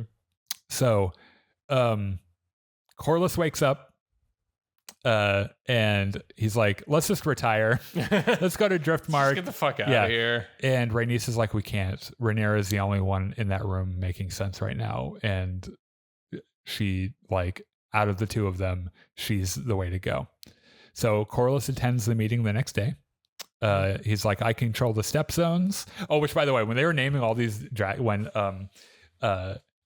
Daemon was naming all the dragons off, he's like, and we've got blah blah blah blah blah and Melee's Rhaenys' dragon. Mm-hmm. Rhaenys gives him this look like, oh, do you have Melee's? Indeed. Yeah. So anyway, Corlys shows up and he's like, I control the stepstones. We'll fight for you. We will blockade King's Landing at the Gullet, and we'll do a land siege on the other side. And they're like, oh, we don't have enough men for a land siege. So we're going to send Jace to Winterfell to treat with the Starks because they've got men. And we're going to send Luke to Storm's End to the Baratheons because they have men. Yeah. So before they leave, Rhaenyra is like, boys, swear to God, you're not going as warriors. You're going as messengers. You're diplomats. Mm-hmm. Do not start any fights. And she like makes him swear in the Bible. Yeah. And so swear to God, if you start a fight, I will kill you myself. Yeah. Meanwhile, by the way, in a cave somewhere on Dragonstone, Daemon walks up to Vermithor, one of the riderless dragons, and sings it a little song. Which, by the way, this dragon wakes up and looks at him, and just for a second, you're like, he might kill him because I feel like every dragon is just seconds away from killing everyone anyway. Mm-hmm. And he starts singing a song to him, and dragon's like, you know what? He's like, I'm all right with this. You have a pleasing singing voice. I kind of enjoy this. Okay, so Lucerys gets to Storm's End. Shocker, it's storming on Storm's End. Yeah. He gets there. Vagar is already there, and there's this brilliant shot of like there's the lightning, and it lights up Vagar's silhouette, and it's this giant mammoth fucking dragon, right? And so he gets in to treat with what's his name, Lord Boros. Aemon's already there, and he's chatting this girl up, right? So Lucerys hands his message to, and he's like, I don't fucking read. And he hands it to his maester and he's like, oh, she wants to remind you of your oath, blah, blah, blah, blah. And he's like, you know what? Fuck oaths. What do I get? And Luke's like, I don't know if I can give you anything because I'm already betrothed. Yeah. Sorry. And Aemond mocks him, calls him Lord Strong, threatens to take his eye out. He takes his fucking eye patch off. He's got this cool fucking sapphire. And Lucerys is like, you know what? I'm going to leave. Clearly, I have misread this situation. Yeah. Let me just go. This is all right here feeling a little hostile. Yeah. So he goes outside. He gets on his dragon Arax. Mm-hmm. And the lightning strikes again and Vagar is gone. Oh. So he takes off and is almost immediately pursued by Aemond and Vagar. They avoid each other through the fucking storm. Mm-hmm. At one point, Arax just goes on his own and like shoots a fireball at Vagar. And Vagar, who's like an old grandma, is like, oh, fuck no. Bitch. At one point, Lucerys on Arax break above the storm. Mm-hmm. And it's this gorgeous shot. It's just like the storm breaks. It's sunny. And he's riding along. And for a second, you're like, maybe he's going to get away. Him. And Vagar just comes out of nowhere. The entire dragon fits in her mouth. Chomps it, kills Lucerys, kills the dragon. And Aemon, to his credit, did not mean for this to happen. Mm-hmm. But I guess he's like, oh my God, what have I done? Fuck. Back on Dragonstone in a meeting in front of the fireplace.